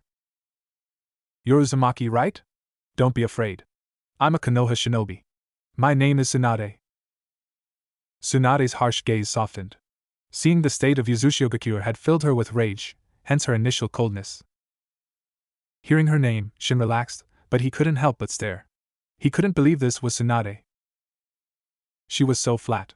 He couldn't fathom how she would transform into the, well, bust of woman she would become. Are you all that's left of the Uzumaki clan? Tsunade asked. I don't know. Maybe there are other survivors. Shin was certain there were others, but they had either escaped the land of whirlpools or were in hiding. Let's search the area. See if we can find anyone else. Damn it, if I find out who did this, I'll. Tsunade's killing intent flared. The Uzumaki were her grandmother's people. They had a long-standing alliance with the Senju clan. During the Warring States period, the Uzumaki had fought alongside the Senju against the Uchiha. Tsunade was furious, but it was useless now. She had rushed to the land of whirlpools as soon as she received the news, but it was too late. The enemy had annihilated the Uzumaki clan in a single night. They must have planned this for a long time. Shin couldn't help but roll his eyes at Tsunade's tough talk. Empty threats were so childish.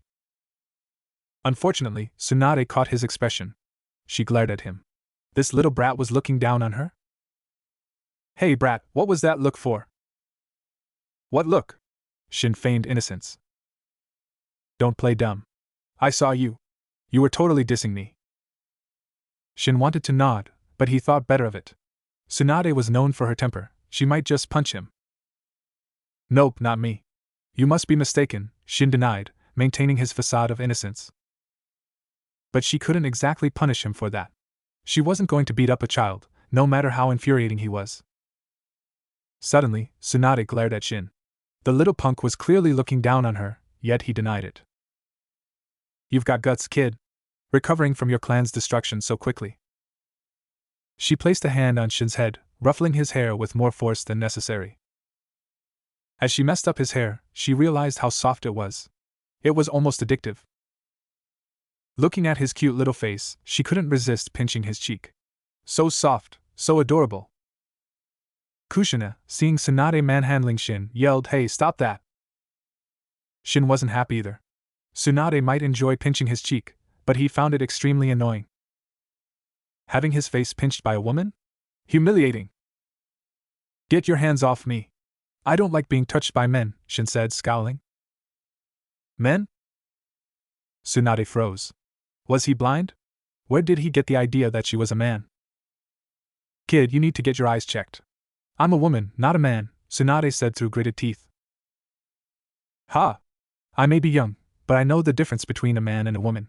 You don't exactly scream woman to me. Shin's eyes drifted towards her chest, his expression a mix of disdain and disbelief. Tsunade's face flushed red. This brat was deliberately mocking her. Princess Tsunade, we found 2 survivors. Tsunade, about to give Shin a piece of her mind, glared at him one last time before turning towards the newcomers. 2 males, one around Shin's age, the other in his 20s. Both Uzumaki survivors. Shin recognized the boy.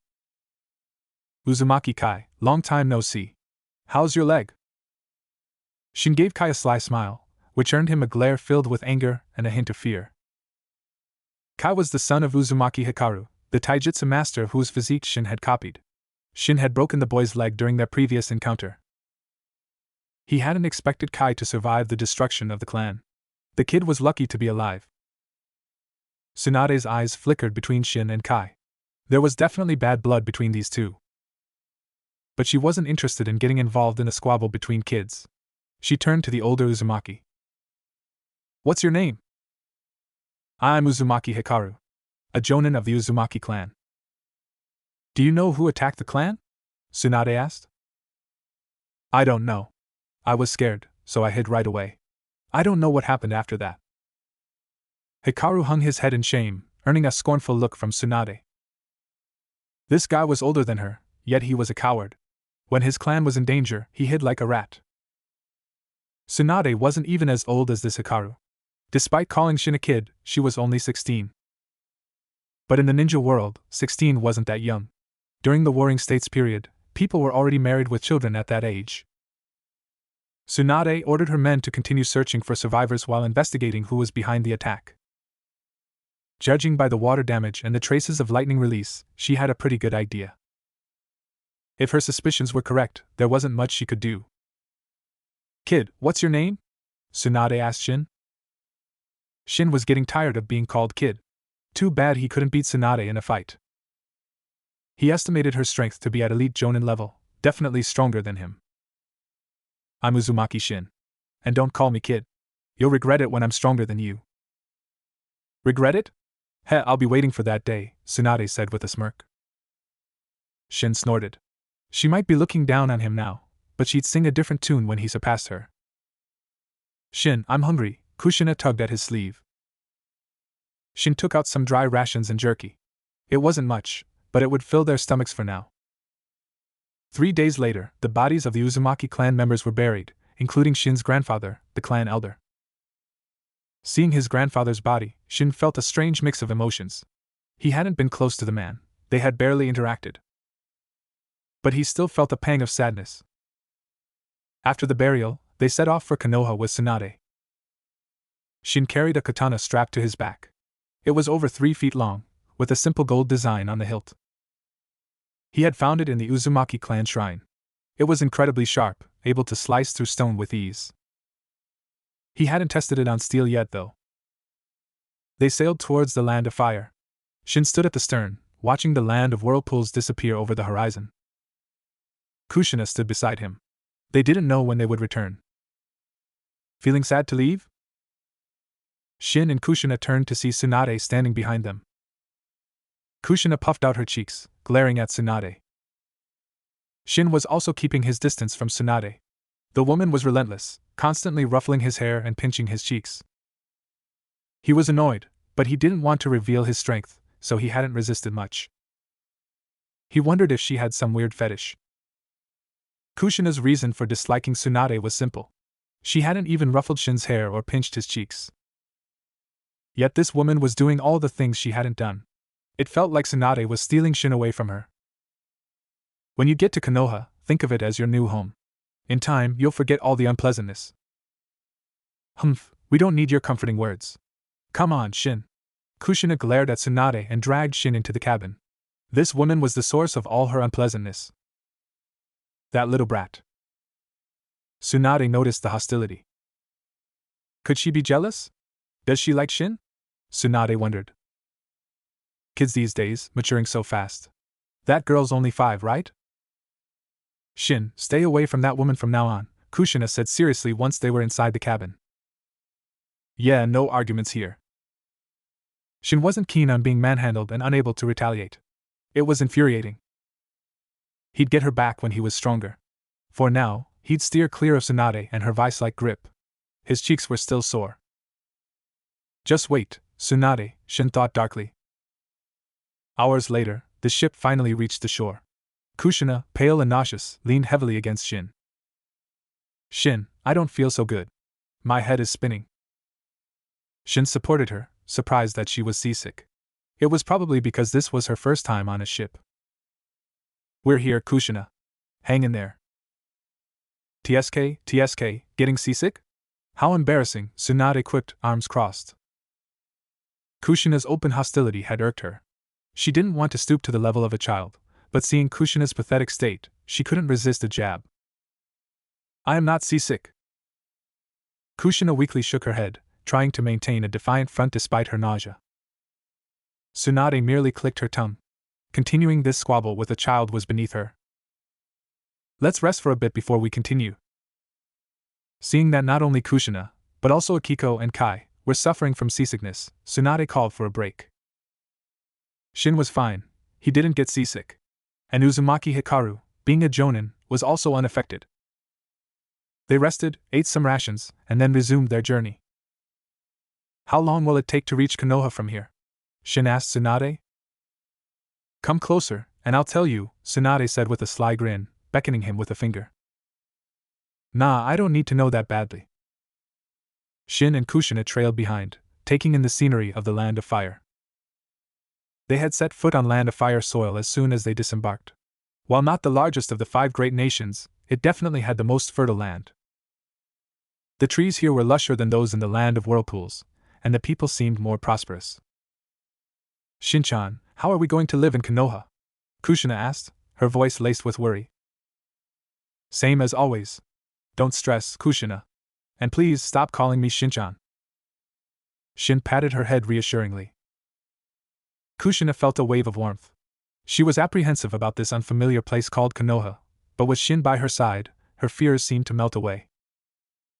As long as she was with Shin, it didn't matter where they were. Gradually, Kushina's anxiety lessened. The shadow of the Uzumaki clan's destruction seemed a little less dark. What are you two chatting about? Tsunade had fallen back to join them. Wow, you actually have time to talk to us? Shin remarked. We're escorting you, but we're in Land of Fire now. The most we'll encounter are bandits. It's safe here. Tsunade had been vigilant before entering Land of Fire, but now she was completely relaxed. Whoosh! Whoosh! Whoosh! A volley of kunai and shuriken rained down on them, some even strapped with explosive tags. Shin's face paled. He couldn't worry about hiding his strength now. He grabbed Kushina and dodged. The Senju ninjas, though caught off guard, were still highly skilled. They reacted quickly, shielding the Uzumaki survivors and evading the attack. Tsunade's eyes widened. She had been about to pull Shin and Kushina out of the way, but Shin had reacted first, moving with incredible speed. She estimated his speed to be on par with her own. Looks like that kid Shin isn't simple after all. She quickly dodged the projectiles. Now wasn't the time to ponder this, she had to deal with the attackers. Her eyes turned cold. To be ambushed within Land of Fire borders was unacceptable. And she had just told Shin that it was safe here. This was a slap in the face. Tsunade felt her cheeks burn with shame. These attackers would pay. Shin and Kushina took cover behind a large tree, Shin's arm protectively around Kushina. His eyes darted around, alert for any movement. If only I could awaken the Uzumaki clan's Mind's Eye of Kagura. The Mind's Eye of Kagura was a sensory technique unique to the Uzumaki clan, one of the most powerful in the ninja world. When activated, it allowed the user to sense chakra fluctuations within a radius of several dozen kilometers. With a known chakra signature, it could pinpoint the target's location, movement, number of people, and even their speed. Its sensory capabilities were comparable to the Byakugan. Unfortunately, very few Uzumaki could awaken this ability. In the original story, only Karen was known to possess it. Shin didn't know if he could awaken it. If he had the Mind's Eye of Kagura, he could easily pinpoint the enemy's location and movements, making it easier to defend against them. Unlike now, where he was forced to rely on his senses and constant vigilance to avoid being caught off guard. Shinobi were masters of assassination, surprise attacks were their specialty. Kushina, don't be afraid. I'll protect you. I'm not afraid, Kushina said, clenching her fists. She hated being the damsel in distress. I have to train harder. She resolved to become stronger so she wouldn't be a burden to Shin. As Shin and Kushina hid, the battle raged. Over 20 ninjas, clad in identical uniforms and without forehead protectors, emerged from the forest. It was impossible to tell which village they were from. They charged towards the Senju ninjas, weapons drawn. Tsunade channeled chakra throughout her body, activating her monstrous strength. A powerful aura enveloped her. Die!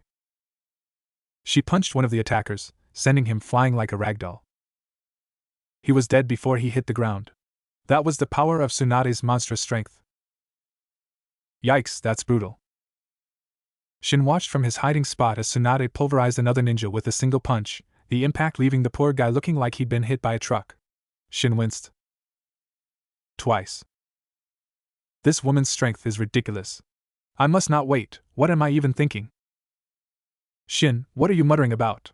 Kushina nudged him. Nothing. Kushina, don't you think she's a bit violent? Shin eyed the mangled remains of the ninja. He wouldn't want to be on the receiving end of one of those punches. Violent? Nah, she's alright, Kushina said, her eyes practically sparkling with admiration. Shin instinctively took a step back. Did Kushina have violent tendencies? He suddenly remembered that Kushina's temper wasn't exactly angelic. Shin turned his attention back to Tsunade. Her strength was probably at elite Jonin level, but she was displaying power far beyond that. One-punching ninjas like they were toddlers. Who sent these guys? Shin observed the attackers. Initially, he thought they were after the Uzumaki survivors. But now it seemed they were targeting the Senju. He noticed that Uzumaki Hikaru was no longer under the protection of the Senju ninjas. If the attackers were after the Uzumaki, they would have gone for Hikaru. A strange thought crossed Shin's mind. Could these ninjas be from Konoha? It wasn't impossible. They were in Land of Fire, after all. If over 20 foreign ninjas could infiltrate Land of Fire without Konoha, the most powerful hidden village, noticing something was fishy. Man, maybe going to Konoha isn't such a safe bet after all. Perhaps Konoha had something to do with the destruction of Uzushiogakure.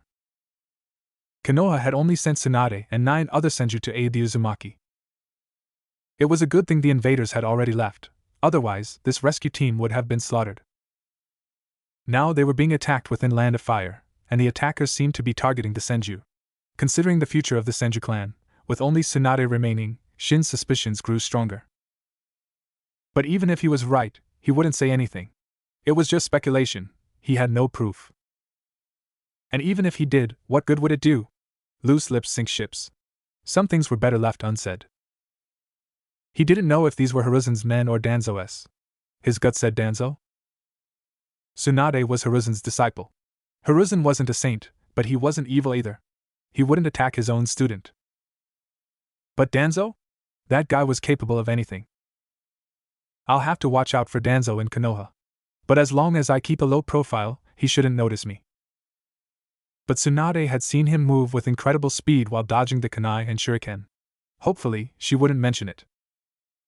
Damn it! Tsunade noticed one of the attackers cutting down Senju ninjas with ruthless efficiency. She estimated his strength to be at elite Jonin level, perhaps slightly weaker than her, but far stronger than the others. He had already killed 3 Senju Jonin. Tsunade's eyes blazed with fury. She tried to reach him, but she was blocked by Chunin, who fought with suicidal desperation. Get out of my way, you little ants! Tsunade slammed her foot into the ground, creating a spiderweb of cracks. The earth shook, throwing the Chunin off balance. Some of them even stumbled and fell into the fissures, unable to move. Tsunade ignored them and charged towards the elite Jonin. The Jonin retreated, shooting Tsunade a cold look. Retreat! He yelled. The attackers vanished into the forest without hesitation. Tsunade glared at their retreating figures, frustrated. They had managed to capture one alive, but he had committed suicide before they could interrogate him. Shin and Kushina emerged from their hiding spot. Shin looked at Tsunade, her eyes red with rage, and shook his head. This was a tragedy. 3 Senju Jonin were dead. Only 6 remained, and they were all wounded. Jonin were valuable assets to any hidden village, even more so to a clan. The Senju clan was a shadow of its former glory. Besides Tsunade, they only had 9 Jonin, and now 3 were gone. Collect their bodies. Let's go, Tsunade said grimly. They continued towards Konoha, the mood somber. 2 days later, they finally reached Konoha, the most powerful hidden village in the ninja world. The rest of the journey was uneventful. You all head back and see to their burial. I'll take these children to see the Hokage, Tsunade instructed the remaining Senju. They nodded and headed towards the Senju clan compound. Tsunade led Shin, Kushina, Akiko, Kai, and Hikaru, the 5 Uzumaki survivors, to the Hokage's office. Upon reaching the office, Tsunade punched the door to splinters. Hiruzen Sarutobi looked up, his eyebrow twitching as he saw Tsunade. Ah, Tsunade, you're back. How did it go with the Uzumaki clan? He didn't even bother mentioning the door. This wasn't the first time she'd done this. The Uzumaki clan is gone. These are the survivors, Tsunade said, her voice heavy with grief. What? Gone? How? Hiruzen shot to his feet. I was too late. The clan was already destroyed when I arrived. Tsunade clenched her fists. If only they had received the news sooner, perhaps this tragedy could have been averted. I see. Hiruzen sat back down, his gaze sweeping over Shin and the other children, assessing them. Shin squirmed under his scrutiny. Hiruzen's eyes were sharp. This was Hiruzen in his prime, not the old man he would become. His gaze seemed to pierce through you, seeing all your secrets. Shin didn't like it one bit. Hiruzen observed the children for a moment, then his face took on a mournful expression. It grieves me to hear of the tragedy that befell the Uzumaki clan. Rest assured, Konoha and the Uzumaki are steadfast allies. We will find the perpetrators and bring them to justice. For now, make yourselves at home in Konoha. You are safe here, no one will harm you. Hiruzen's words seemed to ease the tension. Hikaru and Kai visibly relaxed. Lord Hokage, please, you must find those who did this, Kai cried. Akiko also wept, tears flowing freely as she remembered her loved ones. We will avenge the Uzumaki clan. They are our allies, and anyone who harms them is an enemy of Konoha, Hiruzen declared solemnly. Hiruzen was a skilled leader. His words calmed even Kushina, who had been on edge. Shin could tell because Kushina's grip on his hand loosened. When they first arrived in Konoha, Kushina had been clinging to him, her small hand tightly gripping his. Coming to this unfamiliar place, it was impossible for a 5-year-old not to be nervous. Tsunade, how about we have them stay at the Senju compound? Hiruzen turned to Tsunade. That's fine, but there's something you need to explain to me first. Bam! Tsunade slammed her fist on Hiruzen's desk, the solid wood splitting under the force. Sandaime, we were attacked by unknown assailants within Land of Fire borders. What's going on? Hiruzen's eyes widened. He stood up. You were attacked? Seeing the fury in Tsunade's eyes, he knew it was true. Had ninjas from another village infiltrated Land of Fire? How many were there? Hiruzen asked, his voice grave. 25. At least 10 jonin, and one of them was an elite.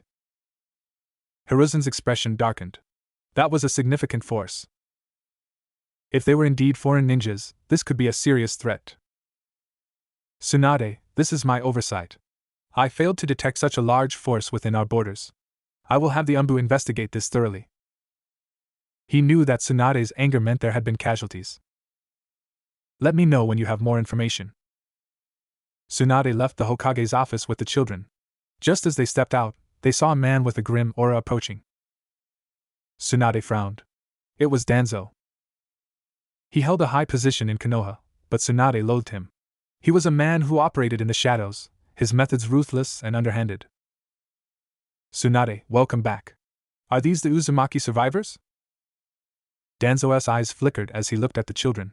He still had both his eyes and his arm. He hadn't undergone his future modifications yet. Tsunade scoffed and walked away without a word, the children following behind. As they left, Shin glanced at Danzo. He recognized him instantly. The scar on his chin was a dead giveaway. Danzo scowled. Tsunade had just disrespected him, just like the rest of the Senju clan. He entered the Hokage's office, noting the shattered door with a frown. He turned to Hiruzen. Danzo, what brings you here? Hiruzen asked, his brow furrowed. I have something to discuss with you. As do I. Hiruzen walked to the window, watching Tsunade lead the Uzumaki survivors away. He waved a hand. The Umbu guards hidden in the shadows vanished. Only Hiruzen and Danzo remained in the office. Danzo, Tsunade said she was attacked on her way back. I want to know if you had anything to do with it. Hiruzen's gaze was sharp and accusatory. Humph, are you implying that I attacked your student? Danzo snorted, his eyes narrowing. I had nothing to do with it. Danzo stormed out, abandoning whatever he had wanted to discuss. It was you, wasn't it, Danzo?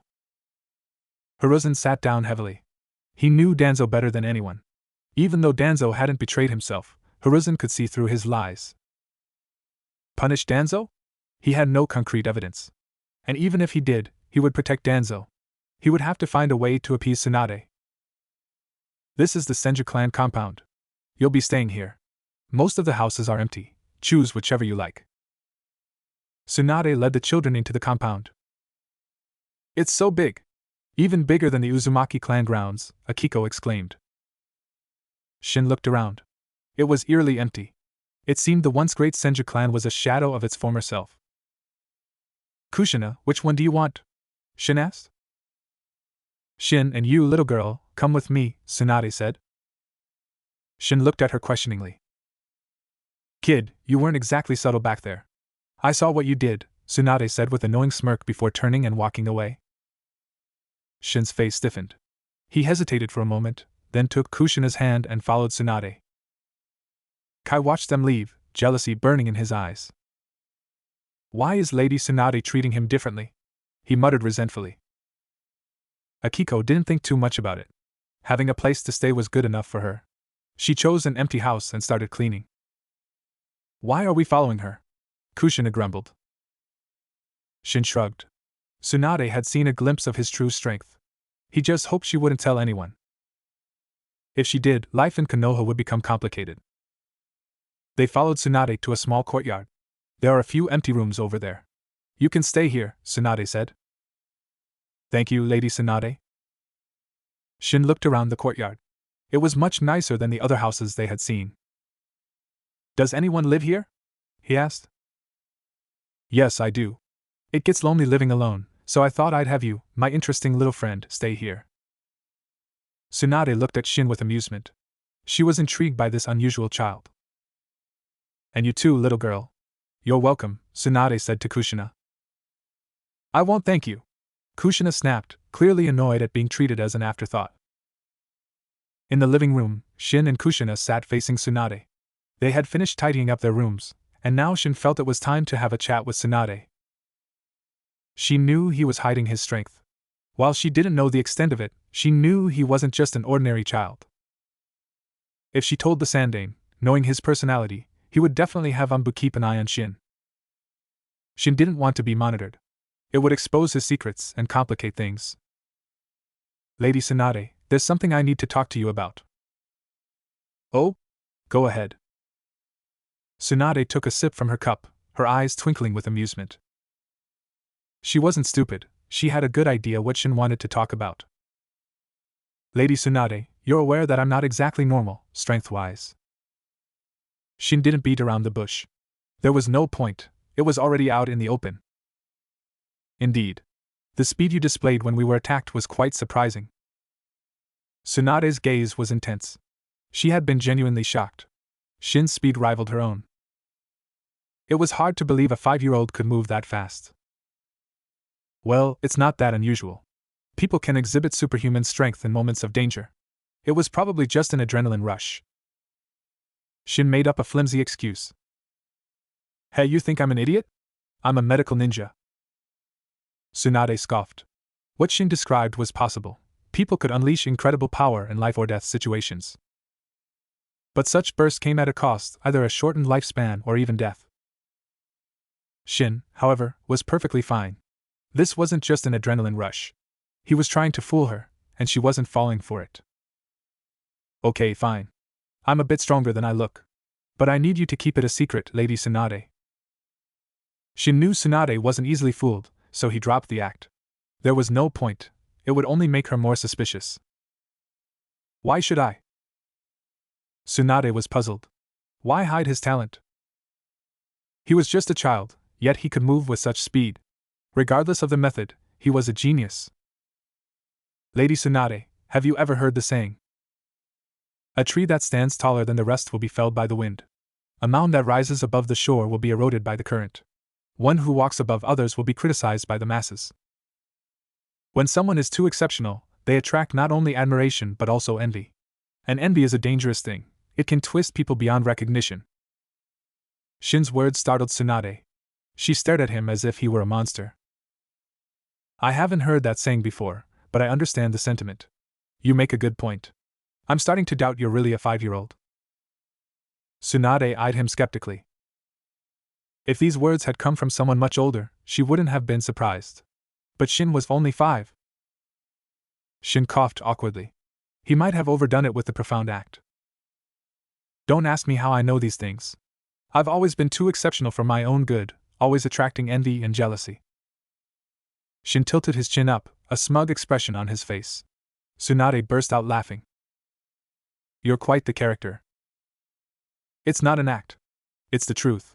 I'm so used to an extraordinary life that I want to experience what it's like to be normal. Tsunade and Kushina both stared at him, speechless. One word echoed in their minds: show off. Shin smirked inwardly. He had successfully diverted her attention from his strength. Fine, I'll keep your secret. But you have to agree to a few conditions, Tsunade said. A few? Are you sure it's not just one? Shin smiled, but inwardly, he was groaning. Yes, a few, not one, Tsunade said triumphantly. Let's see how you weasel your way out of this, kid. As long as they're not unreasonable, I suppose I can agree, Shin said cautiously. Kushina's expression changed. She glared at Tsunade. Don't you dare ask for anything outrageous. Don't worry, I won't make things difficult for you, Tsunade said, completely ignoring Kushina. Kushina slammed her hand on the table, fuming.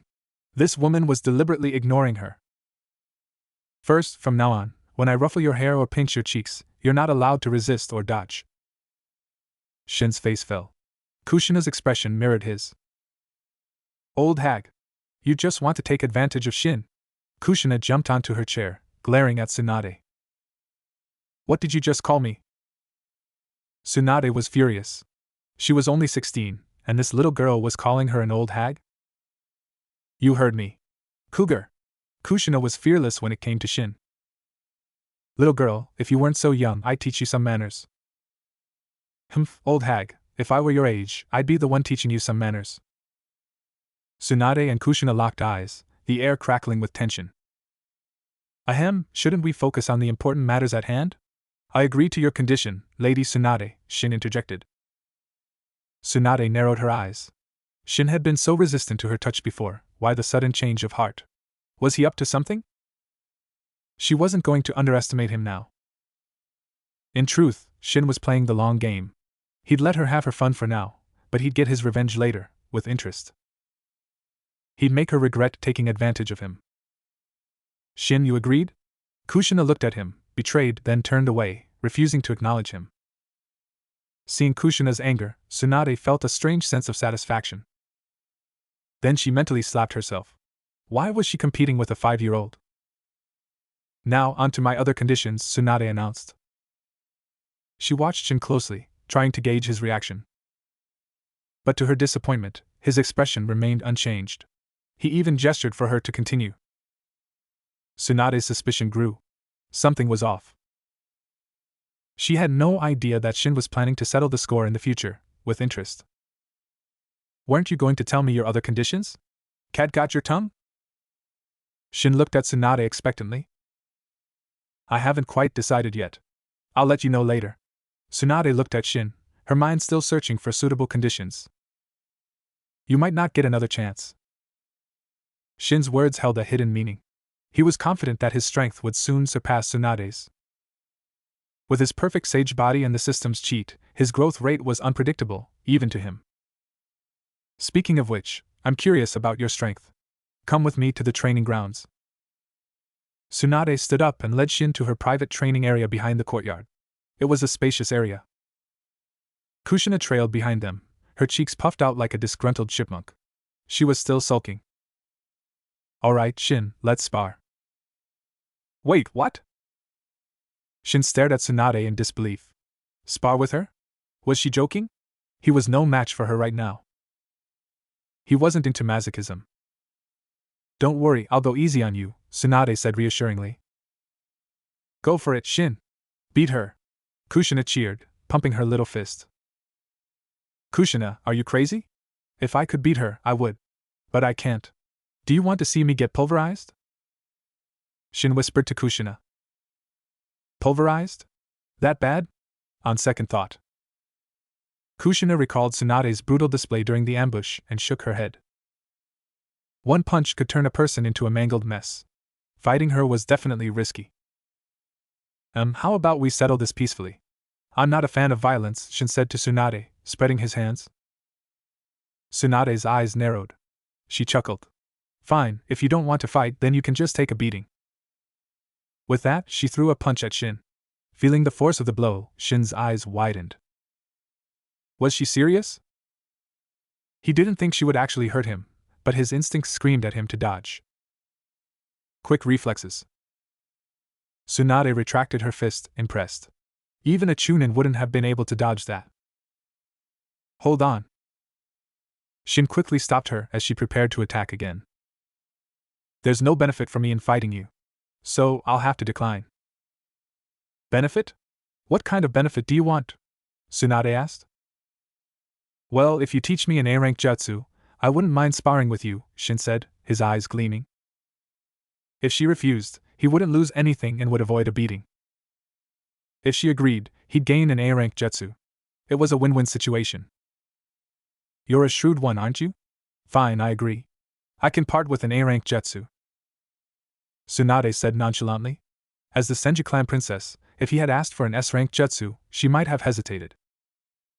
But an A-rank jutsu? She didn't mind. She was more interested in uncovering Shin's secrets. Alright then, please go easy on me, Lady Tsunade. Shin stepped back, putting some distance between them. He focused on Tsunade. This was a chance to test his strength. Of course, there were some things he wouldn't use, like the Rasengan and the adamantine sealing chains. The chains were fine, but using the Rasengan would raise too many questions. It would cause a commotion. After all, the Rasengan was a jutsu that required no hand seals. The most impressive thing about the Rasengan wasn't its power, although it was powerful. There were other A-rank jutsu that were stronger. But the fact that it didn't require hand seals made it unique. No hand seals meant instant activation. In a life-or-death battle, even a fraction of a second could make all the difference. Besides, Shin wasn't planning on going all out. He always kept some cards up his sleeve. He knew Tsunade would keep her word about not revealing his strength, but he was still used to hiding his true abilities. You can make the first move, Tsunade said. Then I won't hold back. Shin wasn't going to be polite. He was clearly at a disadvantage. Holding back half his strength, Shin charged towards Tsunade. When he was 3 meters away, he leaped into the air, aiming a punch at her face. You can do it, Shin! Kushina cheered nervously. You little brat! Tsunade scowled. Attacking someone's face was a low blow, especially a woman's. The fist might be small, but the force behind it was undeniable. Tsunade dodged. She wasn't going to take that punch to the face. Don't jump so carelessly, kid. You have no leverage in the air. Let me show you how it's done. After dodging Shin's attack, Tsunade retaliated with lightning speed, aiming for his stomach. Bam! Wood splintered. Her fist connected, not with Shin's body, but with a log. He had used the substitution jutsu. Tsunade's eyes narrowed. She spun around and threw another punch. Their fists collided. Shin was sent flying backward. Just before he crashed to the ground, he twisted in midair, landing gracefully on his feet. Tsunade shook her arm, the ground beneath her cracking slightly. What a strength! Her arm was numb. She hadn't used her monstrous strength, but even her normal punches packed a wallop. What kind of monster was this kid? How could he be so strong at such a young age? Hey, are you alright? Tsunade asked, concerned. After using the substitution jutsu, Shin had appeared behind her, launching a surprise attack. Her counterattack had been a bit hasty, she hadn't controlled her strength. Ouch. That hurts. I think my arm is broken. I can't continue. Shin cried out dramatically, his expression exaggerated. Shin, are you hurt? Kushina rushed over, checking his arm with worry. She glared at Tsunade. Tsunade also hurried over to check on him. Her punch had been powerful, even a jonin would have been injured. Ahem, Kushina, I'm fine, Shin winked at her. Kushina relaxed, understanding his silent message. He was faking it. Sorry, Shin. I didn't control my strength back there. Here, let me heal you. Tsunade approached Shin, a green glow of chakra forming in her hand. She was about to use medical ninjutsu. Shin didn't feel a thing. He wasn't injured, there was nothing to heal. Even if he had been injured, with his perfect sage body, he would have recovered in moments. Tsunade's expression shifted from concern to anger. You little liar! She threw a punch. Shin dodged just in time. Busted, Shin mumbled, rubbing his nose sheepishly. Tsunade was the best medical ninja in Konoha. Fooling her was a long shot. Ahem, Lady Tsunade, as you can see, I'm not that strong. How about we call it a draw? Tsunade looked at him, then nodded. She felt she had a decent grasp of his abilities. He was strong and fast, likely at elite Chunin level, maybe even higher. He had used the perfect sage body proficiently, but hadn't displayed any other jutsu. It was hard to gauge his combat experience from just a few exchanges, especially since she hadn't gained the upper hand. She watched Shin chatting with Kushina, seemingly unharmed, then flexed her slightly numb arm. Monster, she thought. No wonder he wanted to hide his strength. If it were exposed, it would only cause him trouble. If only she knew he hadn't even used his full power. Lady Tsunade, about that A-rank jutsu. Shin looked at her expectantly. I keep my promises. What's your chakra nature? Tsunade asked. No need to ask, Lady Tsunade. I want to learn the multi-shadow clone jutsu. Shin had already decided. The multi-shadow clone jutsu would be incredibly useful to him. The multi-shadow clone jutsu? Tsunade frowned. You should choose another jutsu. The multi-shadow clone jutsu is dangerous. It's forbidden. The multi-shadow clone jutsu could be fatal if not used carefully. Tsunade was hesitant to teach it to Shin. Lady Tsunade, I understand the risks. I'm an Uzumaki, remember? Shin smiled. The multi-shadow clone jutsu would accelerate his training significantly. He already had the shadow clone jutsu, but creating clones one by one was inefficient. Fine. I don't know why you want to learn this jutsu, but I'll teach you. Just promise me you'll be careful. Seeing his insistence, Tsunade agreed, but she stressed the dangers of the jutsu. Even for an Uzumaki with large chakra reserves, it was a jutsu to be treated with caution. I haven't learned the multi-shadow clone jutsu myself, but I have a scroll with the training method. Here you go. Tsunade pulled out a small scroll and handed it to Shin. You're just going to give me the scroll and let me figure it out myself? Aren't you worried I won't be able to learn it? You have the scroll, it's up to you to learn it. Honestly, I'd prefer it if you didn't, Tsunade said bluntly. Shin shrugged. Not learning the multi-shadow clone jutsu wasn't an option. It wasn't that difficult for him. It only required a single hand seal. For ninjas with limited chakra, it might be challenging, but Shin had chakra to spare. Oh, I almost forgot. Tsunade smacked her forehead. You two need to come meet my grandmother. Shin's heart skipped a beat. Tsunade's grandmother was Uzumaki Mito, the wife of Hashirama Senju and a former princess of the Uzumaki clan. Mito knew all the Uzumaki sealing jutsu and was the previous Ninetales Jinchuriki. She must be powerful. Shin guessed her strength might even surpass the Sandame's. Of course, this was just speculation. Perhaps she wasn't a combat specialist. Tsunade called the other 3 Uzumaki survivors. They were all going to meet Mito.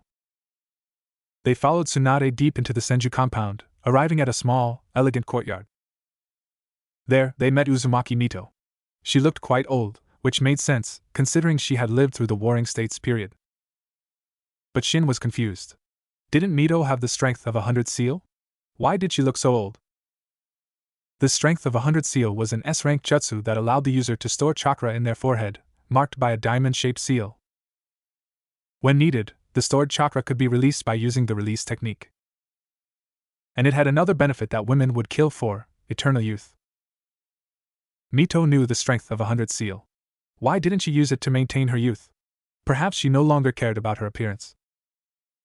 After all, she was nearing the end of her life. Why bother with such superficial things? Grandmother, I'm sorry. The Uzumaki clan only these few remain. Tsunade hung her head, unable to meet Mito's eyes. Mito sighed. She hadn't expected the Uzumaki clan, with its 1,000-year history, to meet such a tragic end. Her gaze swept over Shin, Kushina, and the others, finally settling on Shin. Shin felt a strange sensation as Mito's eyes locked onto him. It was as if she could see right through him, even more so than the Sandame. Mito gave Shin a kind smile. What's your name, young man? Uzumaki Shin. Shin met her gaze. He could sense no hostility from her. Shin, I can sense an extraordinary power within you. I hope you use it wisely, Mito said, her voice solemn. Extraordinary power? Tsunade looked at Shin, surprised. Shin's heart pounded. Was she referring to his perfect sage body? Had she seen through him? Then he remembered Hashirama Senju, who also possessed a perfect sage body. And Mito was his wife. It wasn't that strange for her to be able to sense something like that. In truth, Mito didn't know about the perfect sage body. She simply sensed a life force within Shin that was similar to Hashirama's, vast and vibrant. After a short visit, they left as Uzumaki Mito retired to rest. Hey, my grandma said you have some extraordinary power. What is it?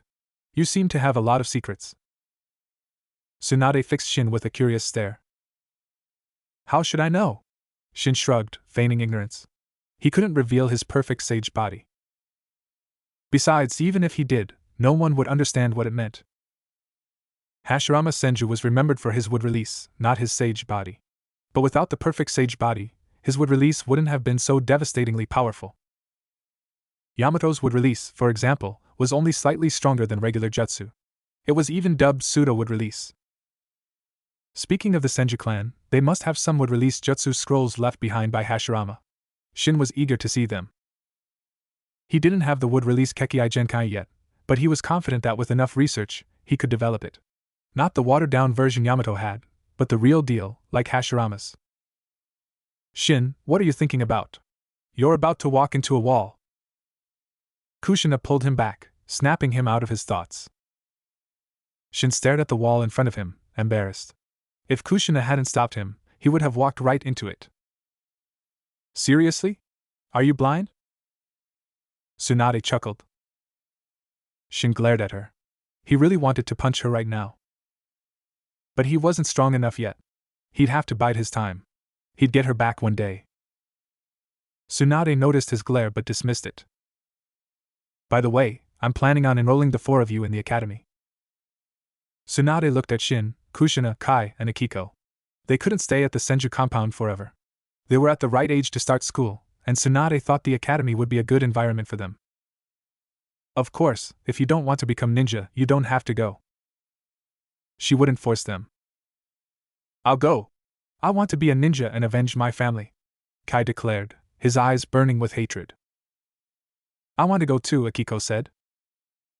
The destruction of the Uzumaki clan had taught her a harsh lesson about the importance of strength. She wanted to become a ninja, at least strong enough to protect herself. Alright, since you've both decided, I'll talk to the Sandame tomorrow, Tsunade said. Hey, you haven't asked us yet. Oh? Don't you two want to become ninja? Tsunade looked at Shin and Kushina, surprised. Of course we do. But shouldn't you at least pretend to care about our opinion? Shin said. Tsunade clenched her fist, annoyed. Brat, if you don't want a beating, stop messing with me. Shin wisely shut his mouth. Knowing Tsunade, she would make good on her threat. Lady Tsunade, what about me? Hikaru, the only adult among the survivors, spoke up. If you can pass the test, you can become a Konoha shinobi. If not, you'll have to find another way to make a living, Tsunade said. Hikaru thought for a moment. Please tell Lord Hokage that I want to become a Konoha shinobi. Fine, I'll let him know. But whether you become one or not depends on you. With that, Tsunade left with Shin and Kushina. Akiko, Kai, and Hikaru headed towards their assigned houses. Damn it! Why is Lady Tsunade so nice to that Shin? Kai seethed with jealousy. And earlier, when they met Uzumaki Mido, she had mostly focused on Shin, ignoring him completely. He already had a grudge against Shin. Now, fueled by jealousy, his hatred deepened. Akiko and Hikaru glanced at Kai but didn't say anything. As they walked back with Tsunade, Shin noticed a boy around his age carrying several skewers of grilled meat. The boy's face paled when he saw Tsunade. He turned and tried to sneak away. Nawaki! Stop right there! Where do you think you're going? Tsunade marched towards the boy, her expression fierce. Is that Tsunade's brother, Nawaki? Shin thought, observing the boy. Nawaki's fate was a tragic one. He died at the young age of 12. Sis. Nawaki turned reluctantly, hiding the skewers behind his back. I saw that. Don't even try to hide it. Where did you get those? I bought them. Bought them? I thought you were broke, Tsunade questioned. The last time Tsunade had lost a gamble, she had tried to borrow money from Nawaki. But Nawaki knew his sister's gambling habits. If he lent her money, he'd never see it again. So, he had lied, saying he had spent all his money on ninja tools. Tsunade had left empty-handed. Now, he had been caught red-handed with these delicious skewers. Nawaki felt tears welling up. Lying to your own sister? Those are confiscated. In a flash, the skewers were in Tsunade's hands, leaving Nawaki staring at her with puppy dog eyes. Fine. Here's one. There were 4 skewers in total. She gave one to Nawaki, one to Shin, one to Kushina, and kept one for herself. Smells delicious. Even better than the ones we make ourselves, Kushina said, sniffing the air. Yeah, not bad. And they're huge. Shin took a bite. They were indeed delicious, better than anything he could make. Perhaps he needed better ingredients. Sis, who are they? Nawaki asked curiously. They're from the Uzumaki clan, distant relatives of the Senju. Something happened to their clan, so they'll be living here from now on. They'll be attending the academy soon. Make sure you look after them, Tsunade said to Nawaki. Oh, hi. I'm Nawaki. Nawaki introduced himself. Nice to meet you. I'm Uzumaki Shin, and this is Uzumaki Kushina. We look forward to getting to know you, Shin said, officially acquainted with Nawaki. Nawaki, do you have any allowance left? I'll pay you back tenfold when I win big. Tsunade looked at her brother hopefully. Nope, not a penny. Nawaki even turned his pockets inside out to prove he was broke. But Tsunade wasn't convinced. She suspected he was hiding money, but she had no proof. Oh well, it seems you're not destined for wealth, Tsunade sighed dramatically. Nawaki breathed a sigh of relief. He wanted nothing to do with that kind of wealth. He sidled up to Shin and whispered, Remember, never lend my sister money. You'll never see it again. Then he scurried off, afraid Tsunade might overhear. Doesn't he live with you? Shin watched Nawaki go, confused. He lives with Grandma. That little rascal avoids me like the plague, Tsunade grumbled. That's understandable. If I were your brother, I'd avoid you too. Shin looked at Tsunade pointedly. Who wouldn't avoid someone who took all their allowance? Tsunade might not eat people, but she sure ate money. Shin suspected her gambling habits had something to do with the Senju clan's decline. Hey, what's that supposed to mean? Nothing. Come on, Kushina, let's go.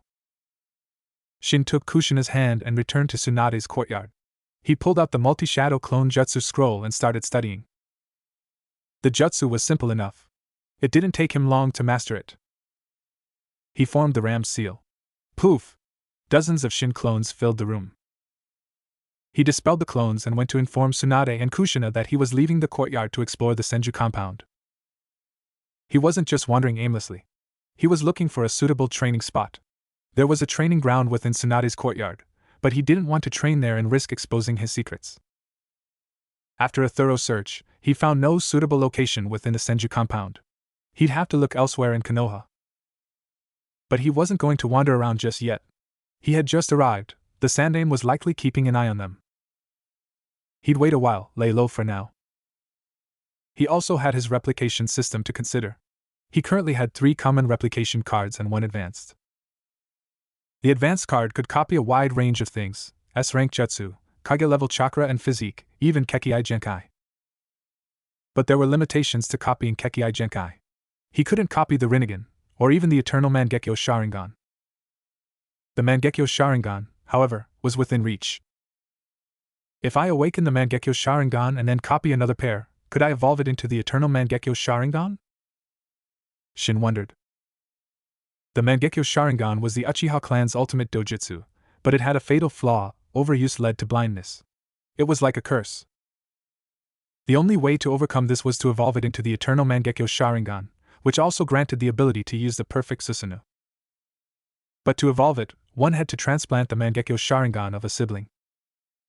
Shin had no siblings. That path was closed to him. He'd have to find another way. The system was one option.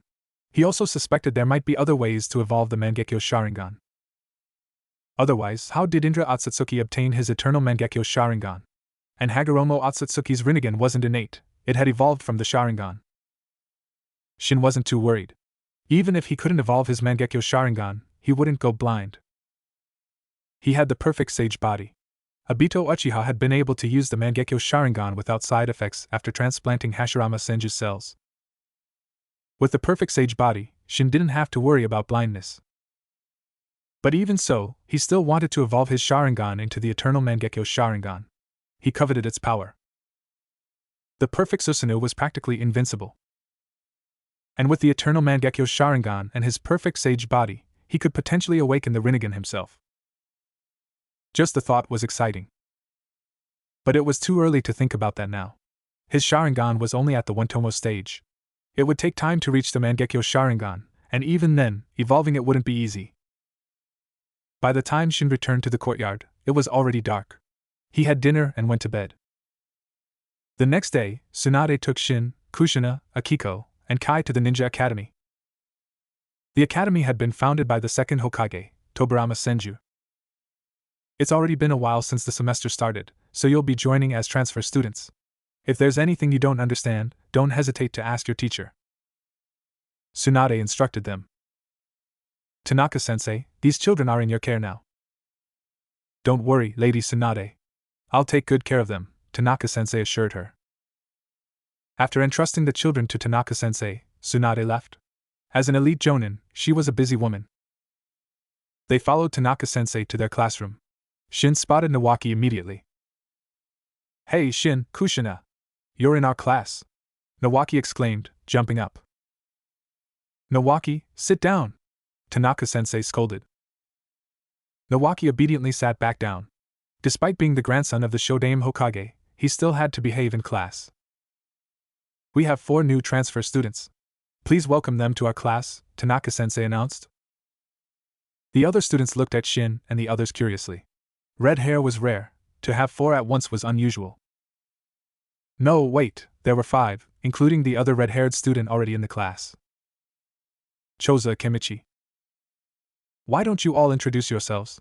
You first, Tanaka-sensei said, pointing to Shin. Shin shrugged. I'm Uzumaki Shin. I like beautiful girls and dislike creeps. That's all.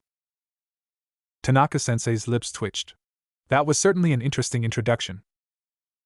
Uzumaki Shin, don't you think your introduction was a bit short? Shouldn't you talk about your dreams? Tanaka-sensei looked at Shin expectantly. Dreams are fleeting. That's why they're called dreams. Just keep them to yourself, I say. Alright, next. Tanaka-sensei shook his head and turned to Kushina. Kushina looked at the class, feeling nervous. Shin gently squeezed her hand, reassuring her. Kushina relaxed instantly. I'm Uzumaki Kushina. I like Shin, I hate Tsunade, and my dream is to be with Shin forever. Kushina declared boldly. The class erupted in gasps and whispers. Such a forward declaration. She hates my sister? Nawaki gaped, shocked that Kushina disliked Tsunade. Tanaka-sensei sighed. Kids these days were so precocious. Shin looked at Kushina, who had buried her face in her hands, her cheeks flaming red. Ahem, settle down. Tanaka-sensei cleared his throat and sternly called for order. You two, find an empty seat. Shin scanned the classroom. The only empty seats were at the back, so he led Kushina there.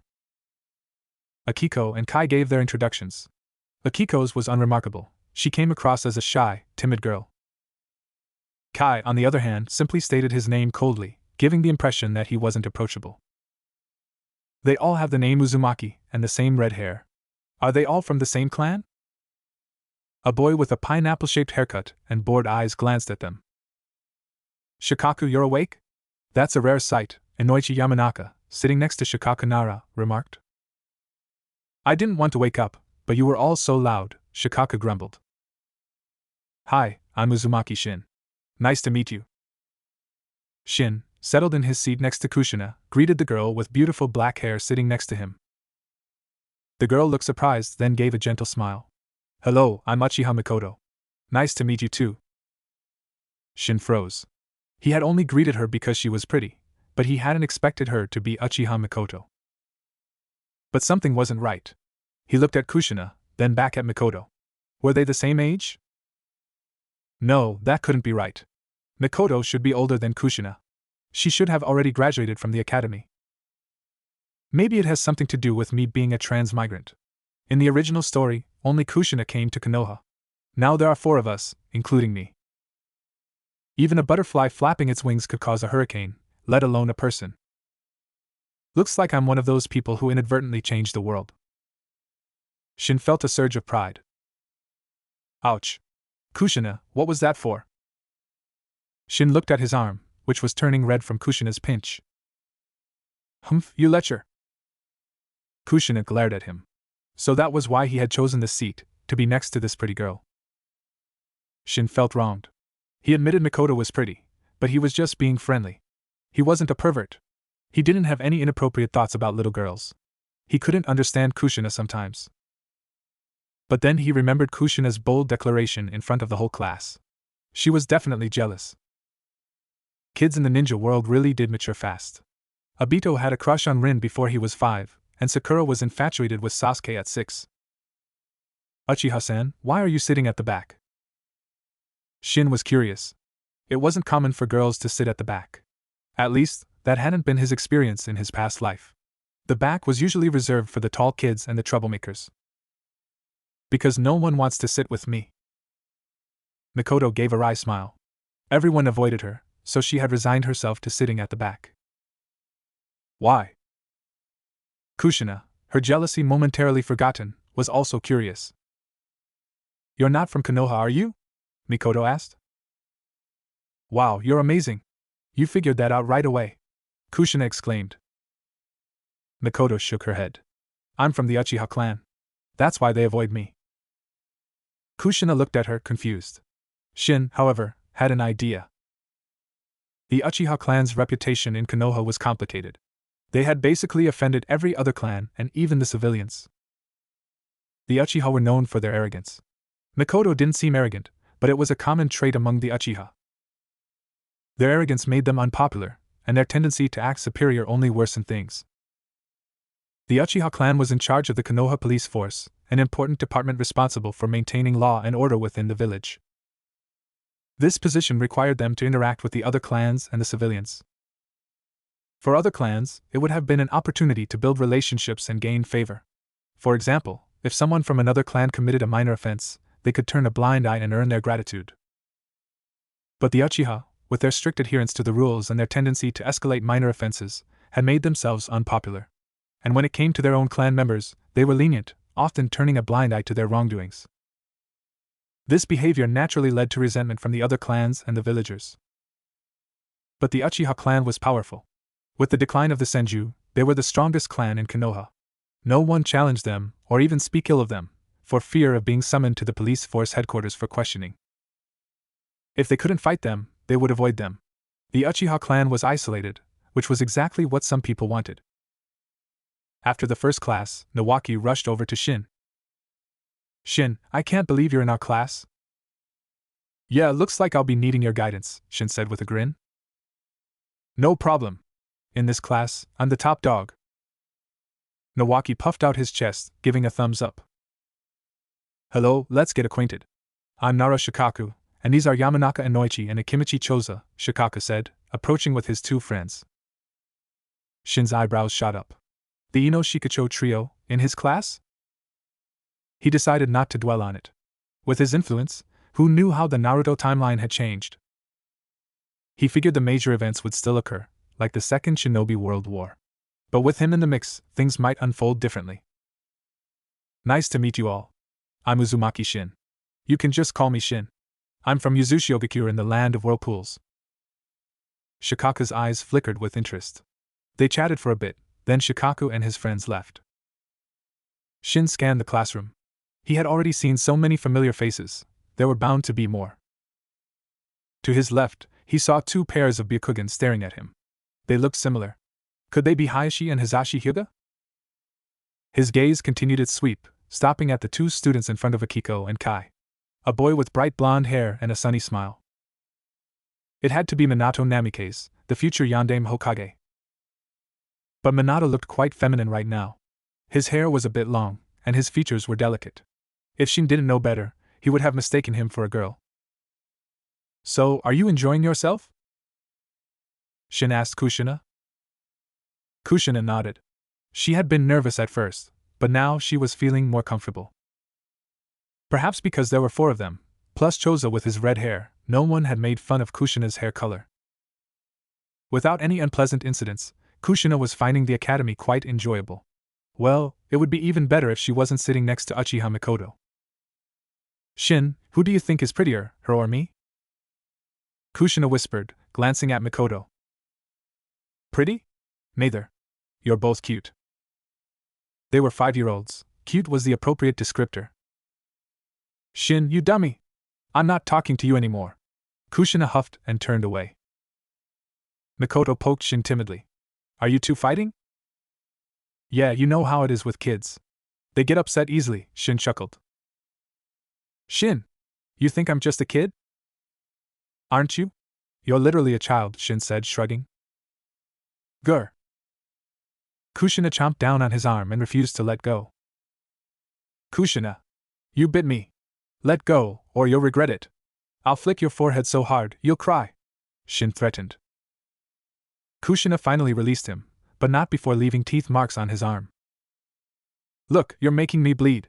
Shin pointed at his wound. There was no blood, just teeth marks. But Kushina didn't know that. Embarrassed, she gently rubbed his arm, looking up at him with pleading eyes. I'm sorry, Shin. I was wrong. Please don't be mad at me. Don't ignore me, okay? Kushina was terrified of Shin ignoring her. I'm not mad. Shin ruffled her hair.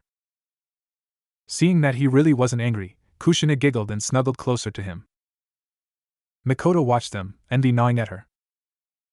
She thought of her own life, devoid of family and friends. Even her relationship with her clan wasn't good. She had always been alone. Shin noticed her gaze and looked at her. Mikoto quickly looked down, flustered. Oh no, he caught me staring. What do I do? Mikoto panicked. I feel like a third wheel here, Nawaki said glumly. Eek. Kushina, who had been comfortably nestled against Shin, sat up abruptly. She glared at Nawaki. Why are you still here? I wanted to talk to Shin, but you're both ignoring me, Nawaki grumbled. Just then, the bell rang, signaling the start of the next class. Nawaki trudged back to his seat, dejected. Tanaka-sensei entered the classroom. The chatter died down instantly. It seemed he commanded respect. Alright, class, today we'll continue our lesson on chakra. Tanaka-sensei launched into a basic explanation of chakra. Shin already knew all this, even more than Tanaka-sensei. The chakra refinement technique? Is this all we're learning in the academy? Kushina whispered to Shin. If this was all there was, it was pretty boring. She had already mastered chakra refinement, and had quite a lot of chakra. She had expected to learn powerful jutsu in the academy. Most students probably thought the same. But the academy only taught the fundamentals. These fundamentals were important, but they wouldn't be learning any powerful jutsu here. They might learn the Academy 3, some basic trap-making, and kunai and shuriken throwing techniques. As for other jutsu, unless you had a clan to teach you, you'd have to wait until you became a full-fledged ninja and find other ways to learn them. Suddenly, Mikoto passed Shin a notebook. Shin took it, looking at her questioningly. These are the notes I took during the lesson. Maybe they'll be helpful, Mikoto said softly. Thank you, Mikoto-san, Shin said gratefully, opening the notebook. Her handwriting was elegant, far neater than his. It was a pleasure just to look at. Mikoto blushed, her head lowered. Shin had called her Mikoto-san, omitting her family name. Only close friends did that. Uzumaki-san, are we friends now? Mikoto asked, her eyes shining with hope. Shin paused, then smiled. Of course. And please call me Shin. Uzumaki-san sounds too formal. Thank you, Uzumaki-shin-san. Mikoto beamed. She finally had a friend. At noon, Shin and Kushina left the academy. School was out, and they were heading home for lunch. Shin, wait up! Shin stopped and turned to see Nawaki running towards them. Shin, you're new to Konoha, right? You probably don't know your way around. Would you like me to give you a tour? Nawaki offered enthusiastically. Shin thought it over. Familiarizing himself with Konoha was a good idea, and having Nawaki as a guide wouldn't hurt. Sure, that would be great, Nawaki. Awesome. Let's grab some food first. My treat. Ramen, anyone? Nawaki grinned. Thanks for showing us around, but lunch is on me, Shin insisted. They had a decent amount of money saved up from their allowance in Yuzushiogakure. Well, if you insist. Nawaki considered his meager funds. He probably didn't have enough to treat them, so he didn't argue. Despite being the grandson of the Shodaime Hokage, Nawaki was perpetually broke, thanks to his gambling addict sister. Nawaki led them to a small street lined with food stalls near the academy. They entered a ramen shop. Looks like a lot of academy students eat here, Kushina observed. Yeah, it's too much trouble to go home and come back. We'd lose all our lunch break. Most of us either bring our own lunch or eat here, Nawaki explained. Makes sense. There's only a little over an hour for lunch break. Going home would be cutting it close, Shin agreed. If your house was close to the academy, it wouldn't be a problem, but if it was far, you might be late. Hey, Mikoto-san, you're here too? Shin scanned the ramen shop and saw Uchiha Mikoto sitting quietly in a corner, eating her ramen. Wow, you have good eyes. You spotted her all the way over there, Kushina said, a hint of jealousy in her voice. Shin-san? Mikoto looked up in surprise. Mind if we join you? Shin smiled as he walked over. Kushina trailed behind him, shooting Mikoto a hostile look. Nawaki hesitated, then followed. He wasn't thrilled about sitting with an Uchiha. The feud between the Senju and Uchiha clans ran deep. I didn't expect to see you all here, Shin-san, Kushina-san, Nawaki-san, Mikoto said with a gentle smile. Knowing this, I would have rather gone home, Kushina muttered under her breath, loud enough for only Shin to hear. Shin ordered a bowl of tonkatsu ramen. Kushina ordered the same. Nawaki went for miso ramen. Perhaps because of Mikoto's presence, Nawaki, usually a chatterbox, was unusually quiet. Kushina waited for her ramen, chin resting on her hand. Mikoto ate quietly. The atmosphere was a bit awkward. The ramen shop, however, was bustling with activity. A while later, their ramen arrived. As Shin slurped his noodles, the shop suddenly fell silent. He looked up, confused. Then he saw a ninja enter the shop and understood.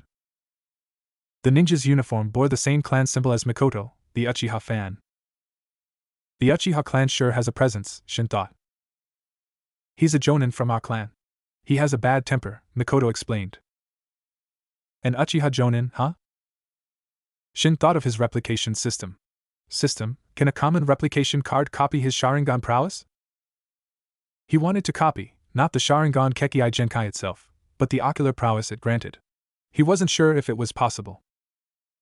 His strength is at jonin level. Copying is feasible, the system confirmed. Shin looked at the Uchiha jonin. Use one common replication card to copy his Sharingan prowess. He felt a tingling sensation in his eyes. A surge of power flooded his vision. Surprised by the sudden change, Shin quickly covered his eyes.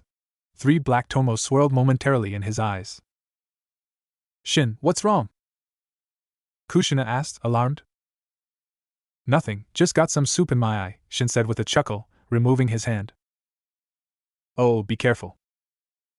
Shin continued eating, but his mind was racing. He had copied the Uchiha's Sharingan prowess, his 1-tomo Sharingan instantly evolving to 3-tomo. A 5-year-old with a 3-tomo Sharingan? If the Uchiha clan found out, who knew what they would do? This system cheat is insane. What's the point of training when you can just copy everything? But even with this cheat, he couldn't slack off. He had to work hard, or it would be a waste of the system's potential. If I keep accumulating Sharingan prowess, can I keep evolving my Sharingan? Shin theorized that with enough ocular power, he could evolve his Mangekyo Sharingan into the eternal Mangekyo Sharingan without needing a sibling's eyes. Sharingan prowess was essentially in release, the manipulation of spiritual energy. Genjutsu, for example, relied on in release. So, theoretically, with enough spiritual energy, he could even awaken the Rinnegan. No, the Rinnegan probably wasn't that simple. It seemed to require a combination of yin and yang release. But regardless, Shin felt he had stumbled upon another way to obtain the eternal Mangekyo Sharingan. Hey Shin, why are you spacing out while eating? You're getting noodles in your nose. Kushina nudged him, bringing him back to reality. Kushina, Mikoto, and Nawaki were all staring at him. Shin felt his cheeks burn. Just thinking about something, he mumbled, shaking his head to clear his thoughts. He'd contemplate this later, at home. After finishing their meal, Shin paid for everyone's ramen, including Mikoto's. Mikoto tried to pay him back, but Shin insisted, saying they were friends. I'm stuffed. Let's go. Shin wiped his mouth, then Kushina's, earning him a smug grin from her. She shot a triumphant look at Mikoto. Mikoto didn't react to the provocation, instead returning a gentle smile, much to Kushina's annoyance. Mikoto didn't seem to care about her rivalry at all. And after interacting with her, Kushina found it hard to maintain her hostility towards such a sweet girl. Hold it right there. Just as they were about to leave the ramen shop, the Uchiha ninja stopped them. Shin frowned, turning to face the man. He had just copied the man's Sharingan prowess, evolving his own Sharingan to 3-tomo, But he still didn't like the guy. The man was arrogant and unpleasant. No one would like him. You're an Uchiha, aren't you? Why are you with a Senju? The Uchiha ninja questioned Mikoto. Mikoto lowered her head, remaining silent, her face pale. Seeing Mikoto like this, Kushina bristled. What's it to you? She retorted. She didn't like this Uchiha one bit. What did you say? The Uchiha stood up, his three-tomo Sharingan glaring at Kushina. Kushina, intimidated, hid behind Shin. He was a Jonin, a killer. His killing intent, amplified by his Sharingan, was palpable. If Kushina hadn't witnessed the destruction of her clan and experienced such trauma, she might have been paralyzed with fear. Shin's eyes narrowed. He could tolerate a lot to maintain his low profile, but this was crossing the line.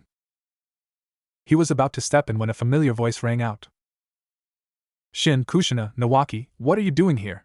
Tsunade approached, flanked by two others. One had a pale face and an aura of coldness, like a venomous snake lurking in the shadows. This was Orochimaru, Tsunade's teammate. The other had spiky white hair and red markings under his eyes. Jiraiya. Is there a problem here? Tsunade noticed the Uchiha Jonin, his Sharingan activated and killing intent radiating from him. A Jonin intimidating children? How impressive. What's your name? Tsunade asked coldly. The Uchiha Jonin paled. He recognized Tsunade. Every ninja in Konoha knew her. He could act tough in front of others, but not in front of Tsunade. She wasn't afraid of the Uchiha clan, and she wasn't afraid to use her fists. If she punched him, even the Uchiha clan head wouldn't be able to do anything about it. He had no choice but to back down. Besides, Tsunade was the best medic in Konoha. If he ended up in the hospital, she could make sure he never left. Get lost. And if you ever bother them again, I'll make sure you regret it, Tsunade threatened. The Uchiha Jonin, Uchiha Ryota, scurried away. Even if he was an Uchiha genius, the clan wouldn't risk disrespecting Tsunade for him. Tsunade was the Sandaime Hokage's student. Fighting her was the same as fighting the Hokage. If the Hokage found a reason to punish them, the Uchiha clan would suffer. The current Sandaime Hokage wasn't the weak old man he would become. He was still a force to be reckoned with. Kushina, are you alright? Shin asked. Kushina shook her head. With Shin by her side, she wasn't that scared. I'll get you back for this. One day, Ryota. Shin glared at the Uchiha's retreating figure. If they weren't in Konoha, Ryota would be dead. Shin was confident he could kill an Uchiha Jonin. He might not be able to take on an elite Jonin yet, but a regular Jonin was no problem. Pfft, ha ha ha. What did you say, kid? Jiraiya burst out laughing. Shin looked at Jiraiya and said with a smirk, I said, one day, I'll dig a hole and bury you in it. Jiraiya's laughter died in his throat. Sis, thank goodness you came. That was a close one, Nawaki said, relieved. I'm sorry. It's my fault, Mikoto apologized. It's not your fault, Mikoto. That guy was just being a jerk. If I were stronger, I'd punch him in the face, Kushina said, patting Mikoto's shoulder. Shin looked at Kushina, then at Mikoto. When did they become friends? Kushina had been so hostile towards Mikoto earlier. Seeing Mikoto's vulnerability had softened Kushina's heart. Her hostility had melted away. You're an Uchiha? Tsunade asked Mikoto. Why yes. Mikoto looked at Tsunade nervously. Don't be scared. I'm not going to eat you. But you're quite different from the other Uchiha, aren't you? Tsunade observed. Mikoto didn't have the usual Uchiha arrogance. Most Uchiha, regardless of age or gender, were arrogant and haughty. They were the classic young masters, always looking down on others. Tsunade had a good impression of Mikoto. She didn't judge her based on her clan. Let me introduce you. This is my teammate, Orochimaru, and this dead weight is Jiraiya. Tsunade gestured towards her two companions. Shin had already recognized them. They were hard to miss. Dead weight? You're calling me dead weight? Jiraiya grumbled. Orochimaru remained silent, his gaze fixed on Shin. Shin looked back at the snake Sannin. Why was he staring at him? Had Orochimaru already embarked on his path of forbidden research and taken an interest in him? No, that was impossible. It was too early for that. But why was he staring? Shin felt uncomfortable under Orochimaru's intense gaze, like a mouse being watched by a snake. Interesting, Orochimaru said with a sly smile. Shin frowned. Orochimaru's smile didn't bode well. After a brief exchange, Orochimaru and Jiraiya left, but Tsunade stayed behind. As Orochimaru departed, he cast another lingering glance at Shin. Shin didn't sense any malice, but he still felt uneasy. What was that confrontation with Uchiha Ryota about? Tsunade inquired. Nawaki explained the situation, causing Tsunade to frown. The Uchiha are always causing trouble. Mikoto shifted uncomfortably. She knew Tsunade wasn't referring to her specifically, but she still felt awkward. She was an Uchiha, after all. Don't worry, I wasn't talking about you, Tsunade reassured her, noticing Mikoto's discomfort.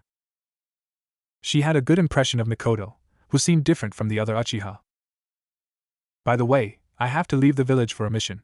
It's an escort mission, should take about half a month. Tsunade informed them. Oh. Nawaki couldn't help but grin. Tsunade's smile vanished, replaced by a dangerous glint in her eyes. Nawaki, you seem happy about this? No, not at all. Nawaki shook his head vigorously. I'll deal with you later. I have to go. Tsunade glared at Nawaki, then waved goodbye to the others before turning to leave. Nawaki breathed a sigh of relief once she was out of sight. Nawaki, are you scared of your sister? Shin asked. Nawaki scratched his head. A little. She's really strict when she trains me. Come on, weren't you going to show us around Konoha? We have some time before class. Let's explore the area. Shin looked at Mikoto. Mikoto-san, want to join us? Oh, may I? Mikoto looked surprised and pleased. Of course. Shin smiled, and the four of them set off to explore Konoha. Shin and Kushina were unfamiliar with the village, so Nawaki acted as their guide, pointing out various landmarks and locations. Since they didn't have much time before their afternoon class, they only explored the area near the academy. It was good to familiarize themselves with the surroundings. Soon, it was time to head back for class. Back in their seats, Shin asked Mikoto, that incident earlier, it won't cause you any trouble, will it? He had dropped the honorifics, a sign of their growing friendship. Mikoto shook her head. I'll be fine. I'm practically invisible in the Uchiha clan. No one will bother me over this. Actually, I should be the one apologizing. Mikoto looked at Shin and Kushina apologetically. Mikoto, we're friends now. No need to apologize, Kushina said. Perhaps they were destined to be best friends. Kushina, who had initially been hostile towards Mikoto, now seemed quite fond of her. The afternoon class was another lecture.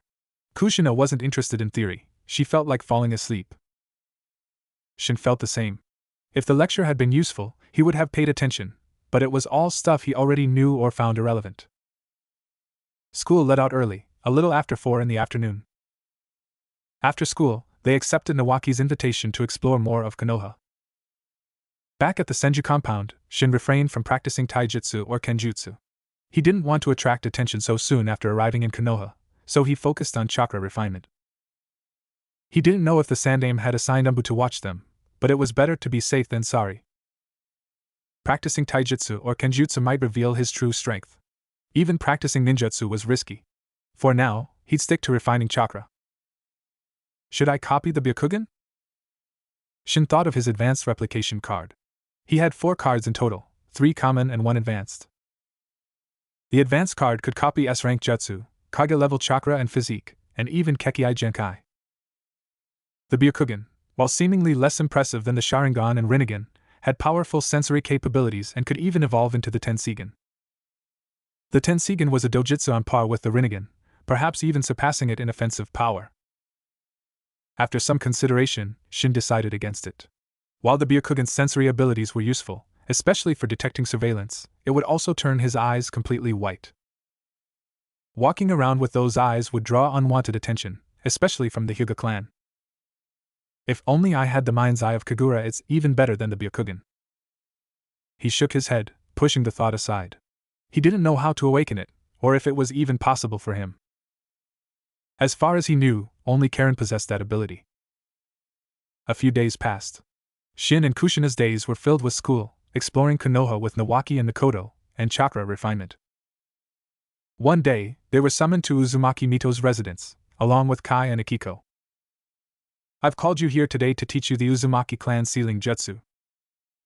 Shin's face lit up. This was great news. With Mito's guidance, they would progress quickly in Fuinjutsu. Kai and Akiko were also excited. "We'll start with the most basic sealing formulas," Mito said seriously. These children were the last remnants of the Uzumaki clan, the hope for its revival. As a former princess of the clan, Mito wanted nothing more than to see it restored to its former glory. She would teach them everything she could. How much they learned, however, depended on their talent. From then on, their days were filled with school, followed by lessons in Fuinjutsu from Mito after dinner. Under Mito's tutelage, Shin, already a genius, progressed rapidly. Kushina also learned a lot. She was talented, second only to Shin. But Shin had warned her not to stand out too much. She should learn the jutsu, but pretend she wasn't as skilled as she actually was. Over a year had passed since Shin arrived in Konoha. In the training ground of Tsunade's small courtyard, Shin practiced his swordsmanship, his katana flashing in the sunlight. Not many in the shinobi world specialized in kenjutsu. Most relied on ninjutsu. It was the primary focus of their training.